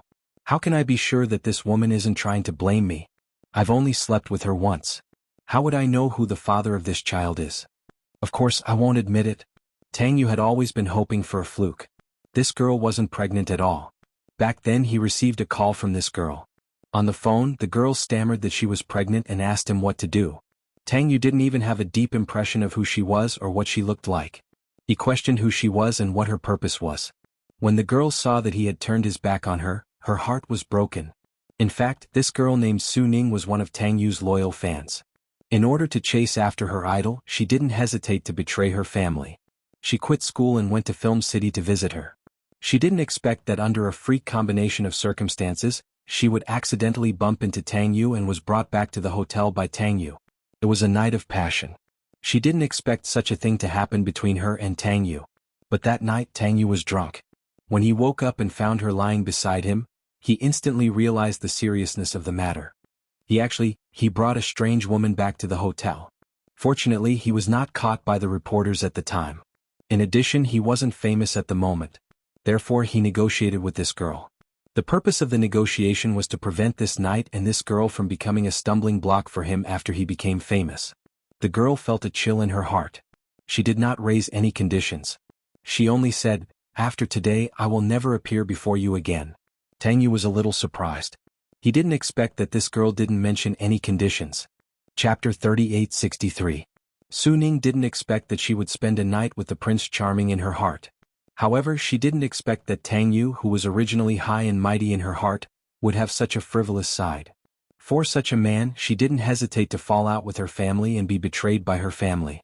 However, perhaps it was because of their intimate relationship, Su Ning's attitude towards Tang Yu had slightly changed. After that day she still followed Tang Yu. She still paid attention to everything about Tang Yu in the film and television city. However, when the fans gathered, she inexplicably felt that she was a level higher than those fans. She was special, she was different. Because she had slept with Tang Yu. She and Tang Yu had a physical relationship. Other fans who wanted to see Tang Yu had to stay far away from him. But she had been in Tang Yu's room and had sex with him. Slowly she began to have ambitions. After leaving Tang Yu's room that day, she didn't buy the morning after pill as Tang Yu had instructed. She did it on purpose. She didn't know if she would get pregnant this time. But if she could get pregnant, then this was a gift from God to her and Tang Yu. She must cherish it. This way she might be promoted from a fan to Tang Yu's girlfriend. In the fan group, many fans were envious of her. Because she was one of the few who had close contact with Tang Yu. Of course, she wouldn't tell the other fans about what happened that day. She only said that she had close contact with Tang Yu. The envy of the other fans made her feel as though she was floating in the air with a card in hand. A month later, by chance, she found out that she was pregnant. However, this pregnancy was obviously not the right time. At that time, she was already at the end of her rope. She couldn't even afford the rent. So, she took the pregnancy test kit, mustered up her courage and went to the hotel where Tang Yu was staying, wanting to see him. She knew that Tang Yu wasn't at the hotel, so she called Tang Yu and told him about her pregnancy. Tang Yu's first reaction was that she was lying to him. Tell me, what's your purpose?" Tang Yu was obviously angry when he learned about this. "Did you set me up that night?" Tang Yu obviously thought that Su Ning deliberately set him up that night. "Didn't I tell you to take the morning after pill?" "What? Didn't you take it?" Su Ning stammered and explained that she forgot. Tang Yu snorted. "Forgot? I think you're doing it on purpose. Let's not talk about anything else for the time being. First of all, I have to suspect whether you're really pregnant or not. We've only done it once, how could it be so coincidental? Furthermore, how can I be sure that even if you're really pregnant, the child in your stomach is mine?" Tang Yu obviously didn't believe it. It was just once. How could she get pregnant so coincidentally? Su Ning was at a loss for words. She could only say that she was really panicking at that time and really forgot about this matter. Both Tang Yu and Tang Yu was Ning Tang Yu. Su Ning Tang Yu Yu. Tang Yu refused to admit it. He even warned him again and again. "If you dare to mess around, I swear I'll teach you a lesson." Chapter 3864. Now the little life in her belly was growing up with hope. Su Ning knew in her heart that she deliberately didn't take birth control pills because she was pregnant. She thought that if she was lucky enough to get pregnant, at least she could use the child to ask for an explanation from Tang Yu. However, she was wrong. In her mind, Tang Yu should be a very responsible Prince Charming, just like how he usually was in front of his fans. He was gentle, responsible, and knew how to take care of people. He even made it clear that he liked children very much. If there was a chance in the future, he must have 3 children, preferably girls. He liked little princesses the most. This was selling his character. All the male stars knew this well. A handsome man who loved children, spoiled his wife, and spoiled his children was undoubtedly the fantasy object of many women. But Su Ning obviously confused fantasy with reality. Now, Tang Yu had accepted the show and was counting on this show to make his presence known and increase his popularity. When the series was broadcast, the team even thought about how to tie up Hua Jin, tie up the crew, and carry out a series of hype. With Tang Yu's appearance and some of his recent connections, even if he couldn't be as popular as Hua Jin in the future, he would definitely become a popular young star. In such a rising period for a fan who had a one-night stand and a child who hadn't formed yet, was he really going to give up such a good future? Was it possible? What a joke. Responsibility? Responsibility? That was just a fan's wishful thinking. Su Ning couldn't take the blow and jumped off a building. This was also unexpected to Tang Yu. But the problem was Su Ning really pregnant with his flesh and blood? Of course, Tang Yu didn't feel sorry for the child. But if the final autopsy report came out and the child was genetically identified as his flesh and blood, then with this evidence he couldn't wash it clean. Evidence always doesn't lie. Tang Yu had a headache.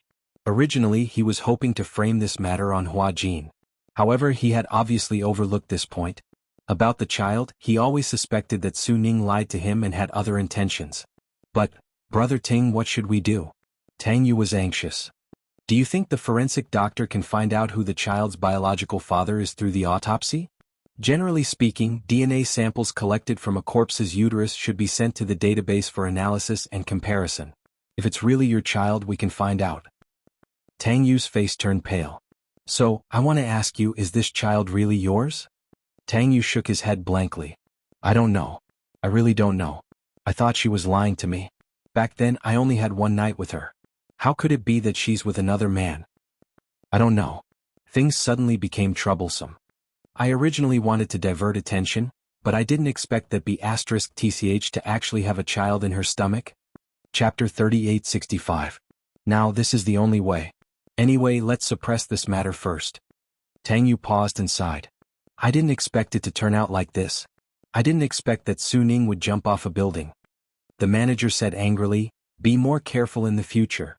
After all, you're a public figure and your fame is slowly rising. In the future, there will be more and more leopard feet mosquitoes waiting for you. You have to figure out your private life and don't get involved with those messy people. Then he added, remember, you're a commodity now. Don't always think about your past self. If you lose your resources because of this again, be careful that the higher-ups don't ban you. Tang Yu said with a guilty conscience. Understood. At the police station. Hua Jin and Liang Yin finished their statements and walked out of the police station. Qin Zhou was already waiting outside. Hua Jin saw Qin Zhou and walked over with a gloomy expression. He cursed angrily, these policemen are too annoying. They asked the same question more than 10 times.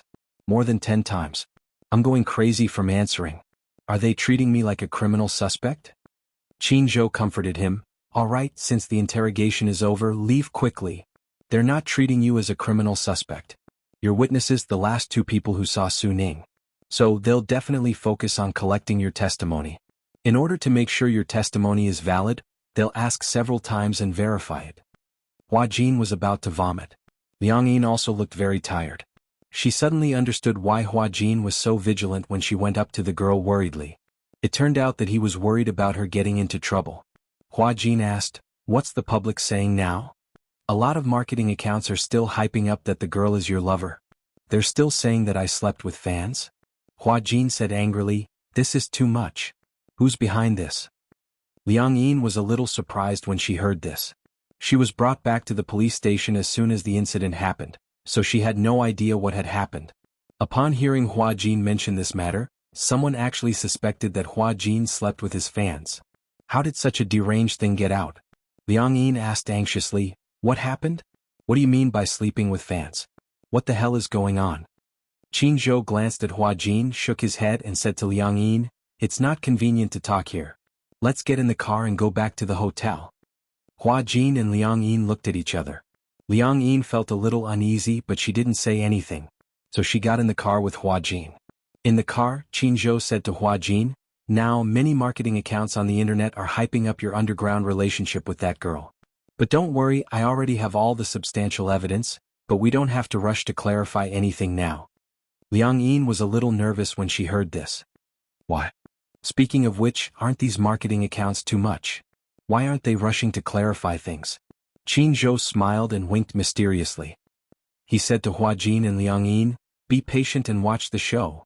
When Liang Yin heard this, she still didn't understand what was going on. However, Hua Jin obviously understood Qin Zhou's intention. He was planning to turn the tables on them. Chapter 3866. What's going on with these marketing accounts? It's impossible for them to publish such a large-scale defamation. Someone must be behind this. What do you think? Qin Zhou said slowly, "Who is the father of the child in this girl's belly? If this matter is exposed, who will be at a disadvantage?"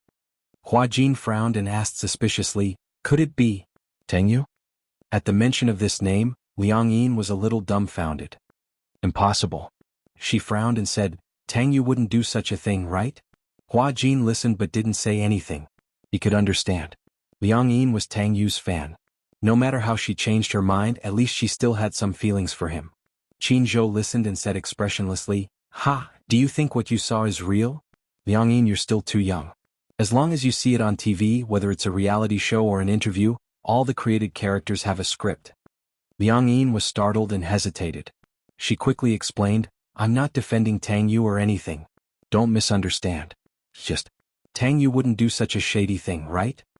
Qin Zhou said calmly, "It's normal in the entertainment industry to do anything for your own benefit." Hua Jin didn't say anything. He had already guessed who the mastermind behind this was. Although he had a guess, he didn't dare to confirm it. But since Qin Zhou said so, it had to be true. Qin Zhou said to Hua Jin, "For the next 2 days I'll cancel all of your events and suspend all interviews with the media. The production team won't be filming for the time being and will just stay in the hotel. We'll see how they perform then." After a pause he said slowly, "I'm quite curious. If we don't do anything, how will they react?" Liang Yin and Hua Jin listened and didn't say anything. After returning to the hotel, Hua Jin and Liang Yin returned to their respective rooms. But after returning to her room, Liang Yin thought about it carefully. She felt that if she had listened to Hua Jin and not meddled in other people's business, maybe this wouldn't have happened. Tang Yu. Was it really Tang Yu? She didn't expect the Prince Charming in her heart to have such a dirty side. Did Tang Yu really use the internet water army to stir up public opinion to defame Hua Jin? How could he do that? It's too much. If that was the case, Liang Yin couldn't forgive herself. Feeling a little restless, she stood up and walked to the man's room. Standing at the door, she gently knocked on it. After a while, Hua Jin walked over to open the door. He was surprised to see her standing outside the door. "What's wrong?"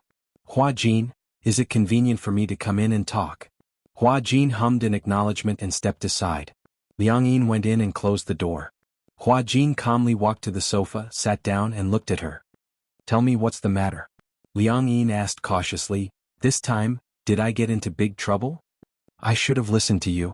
At that time I saw that girl squatting in the corner. I shouldn't have gone forward." Hua Jin didn't understand her intention at first. But when he knew it was because of this, he couldn't help but smile. "So it's because of this?" Chapter 3867. Although Qin Zhou definitely had the ability to settle it, she still felt very guilty about this matter. Hua Jin said, "Maybe this isn't necessarily a bad thing. Tang Yu's ambition is so big. Since he dared to do such a thing, he must be willing to accept the consequences. Bickering with Huan Yu, he must have a death wish." He paused and said, "But you can't blame him. Artists don't have much autonomy at all. Moreover, to a company, an artist is a company's product. Goods. Yes, they have no dignity." As Hua Jin said this, he sighed deeply, picked up the beer on the coffee table and asked, "Want a drink?" Liang Yin glanced at him. If it was in the past, she would definitely refuse. She didn't like to drink and couldn't drink. If it was beer, she would get drunk easily after a few glasses. However, looking at Hua Jin leaning on the sofa with a tired but cynical expression, holding the beer can and drinking mouthful after mouthful, she felt that something was wrong. She didn't know why, but he inexplicably gave her a very lonely feeling. For the first time, Liang Yi nodded. Okay. But I can't drink very much. There's not much beer either. Even if you want to drink more, you won't have the chance. As Hua Jin said this, he walked to the small fridge and took out all the beer inside. Liang Yin glanced at it and was shocked by the lineup. So much? Can you finish it all? You can't drink well, but that doesn't mean I can't drink well. Liang Yin sat down beside him, took a can of beer and took a sip. She drank more elegantly, one mouthful after another. Hua Jin, on the other hand, had already drunk 3 mouthfuls of beer. His gaze was empty as he looked at the ceiling aimlessly and said coldly, "Do you know how I entered the entertainment industry? Being an actor must be your dream, right?" Liang Yin said, "And you're so good-looking. How did you get chosen by a talent scout?" "I was sold into the entertainment industry by my father." Hua Jin smiled calmly and curled his lips. He seemed to be mocking him, but at the same time he seemed to be able to see the resentment between his brows. He took a sip of beer and gulped it down again. His expression became even more gloomy. Biological father? When Liang Yin heard this, she suddenly reacted. It was no wonder that the man did not question her when she expressed her hatred for her parents back then. Neither did he console her like the others did. Instead, he said coldly, "That's because such irresponsible parents really exist in this world." Therefore, was he a father as well as a selfish and irresponsible man? Sell him into the entertainment industry? Back then my father drank, gambled, and did drugs. He loathed me because I had my mother's blood flowing in my veins. They say love the house and its crow. Hate a person, it is the same. He hated me, so when he was chased by loan sharks, he didn't hesitate to sell his own flesh and blood. For some reason Hua Jin suddenly brought up this past. Other than Yun Shishir, he had never mentioned it to anyone else. Originally he shouldn't have mentioned this to Liang Yin. However, for some reason he said it naturally as if it was a common occurrence. Liang Yin didn't quite understand the meaning of the word sell. Sell? Chapter 3868. Hua Jin put down the can of beer, took a deep look at it and smiled calmly. Yes, that's right. I got to where I am through the unspoken rules. I was indeed kept by a few sugar daddies. You can think of me as a gigolo or a canary in a cage. Anyway, I don't have the right to choose my own life. At that time his grades were not bad. He had always hoped to be able to enter an ideal university through his studies. After graduation he would have a good job, a wife whom he loved deeply, and a warm family. However, ever since his mother left home, his hopes were dashed. Endless gambling debts, fear, uneasiness, and a turbulent life made him feel insecure. At that time, I knew that I had been sold by my father. However, at that moment I actually felt very fortunate that I could finally leave that man. Unknowingly, Hua Jin had already drunk 4 cans of beer, and his voice was somewhat ethereal. Originally, his alcohol tolerance was very good. After all, he had been drinking in bars for many years. In order to cater to those sugar daddies, he had been constantly training his alcohol tolerance. However, perhaps it was because of the exchange of souls. Liang Yin's alcohol resistance seemed to be pitifully low. Liang Yin's alcohol tolerance was very low. She could not drink at all. Hence, Hua Jin, who was substituted into her body, had an extremely poor alcohol tolerance. So much so that after drinking a few cans of beer, he was already on the verge of collapsing. After leaving my father, I don't know how to live for many years. However, I believe that as long as I can get through it, I will definitely usher in a bright day. As Hua Jin spoke, he suddenly turned his head to look at her. Do you know how much effort I have put in for the freedom I have now, for the life I have now? His eyes were red and his voice suddenly became extremely cold. No matter who it is, I will not allow him to destroy all my efforts. Hua Jin drank another can of beer in one gulp, shook his head, and was obviously somewhat helpless. It's really strange, why am I telling you all these? Liang Yin did not expect that he would tell her all these. She actually felt a little warm in her heart. Did this mean that he treated her as a close friend? I know Tang Yu is on the rise now. He can't afford any accidents. If this matter is exposed to the public that the girl is pregnant with his flesh and blood, perhaps without good PR, his reputation will be ruined. So, he wants to sacrifice me, use me, and step on my reputation to climb up. Don't believe the superstar's superficial impressions. Hua Jin said in a self-deprecating manner, just like how my character is set to be a young man in ancient costumes. So, I always have to dress up in front of my fans and act courteous like a delicate and pretty boy. I've had enough of this role-playing. Every day he had to follow the script. Even when he was asleep, he couldn't forget his character setting. When I earn enough money or when I have someone I like, I will choose to retire. Quit the entertainment industry, get married, have children. No matter what I do in the future, I will definitely not be an actress. Chapter 3869. Liang Yin was prone to getting drunk, but for some reason even after drinking 2 cans of beer, she didn't feel tipsy at all. On the other hand, Hua Jin, who had too much to drink, started to ramble on. Perhaps it was because he was drunk, but his speech was incoherent. However, Liang Yin listened attentively. From his childhood to when he entered the entertainment industry, his emotions were always rambling on and on without rhyme or reason. Eventually, the more Hua Jin talked, the heavier his eyelids became. Slowly, he fell asleep leaning on Liang Yin's shoulder. Liang Yin leaned on the sofa and Hua Jin leaned on her shoulder. The heaviness on one side of her shoulder made her feel strangely calm. She didn't dare to move for fear that she would wake Hua Jin up. Hence, she maintained this position until she felt sleepy and closed her eyes. Dawn early in the morning. Hua Jin was woken up by the cold. Even though the heater was turned on in the room, when dawn came, the weather was even colder. He was wearing thin clothes and had sobered up. He opened his eyes and looked out of the window. The sky was already brightening. He felt that he was leaning on someone's shoulder. When he lifted his head, he saw Liang Yin sitting on the sofa with her eyes closed. She allowed him to lean on her shoulder and maintain this position, not moving at all. The beer cans on the coffee table were scattered all over. Hua Jin felt a little awkward. He felt that leaning on her shoulder made him, a big man, feel like a helpless little bird. He woke her up with a gentle push. "Hey." Liang Yin woke up immediately. She wasn't very sleepy to begin with, so she woke up with a push. However, when she woke up, she could clearly feel that one of her shoulders was so sore that it felt like it was going to collapse. Ugh. She held her shoulder and grimaced in pain. It felt like it was dislocated. Hua Jin saw her pained expression and realized that he seemed to have fallen asleep leaning on her shoulder. His shoulders must be sore from carrying it like this. Hua Jin didn't know whether to laugh or cry. He laughed and said, "Are you going to stay in this position without moving?" Liang Yin said unhappily, "What else? I was drunk yesterday and I was afraid that if I moved, you would wake up and go crazy. That's why I didn't dare to move." Hua Jin said awkwardly, "Who said I was drunk? I'm not drunk and I won't go crazy." He paused for a moment and said in disdain, "Is it because your body is weak? When I drank in the past, I didn't get dizzy from drinking so little beer. I can't hold my liquor well." Liang Yin twisted her shoulders, stood up and muttered, I'm going back to my room to rest." Hua Jin saw her stand up and lonely back and thought that his tone just now was a little bad. In addition, he slept on her shoulder for a long time, and she did not complain as if she was afraid to disturb him, so she was so motionless, silly and cute. He suddenly said, "Have you seen a sunrise before?" Liang Yin turned around in confusion and shook her head. Hua Jin blinked mysteriously. "I know a place where it's very beautiful to watch a sunrise." Liang Yin's eyes lit up with anticipation. "Really?" On the rooftop of the hotel. Liang Yin tiptoed behind Hua Jin, pushed open the door and walked to the rooftop.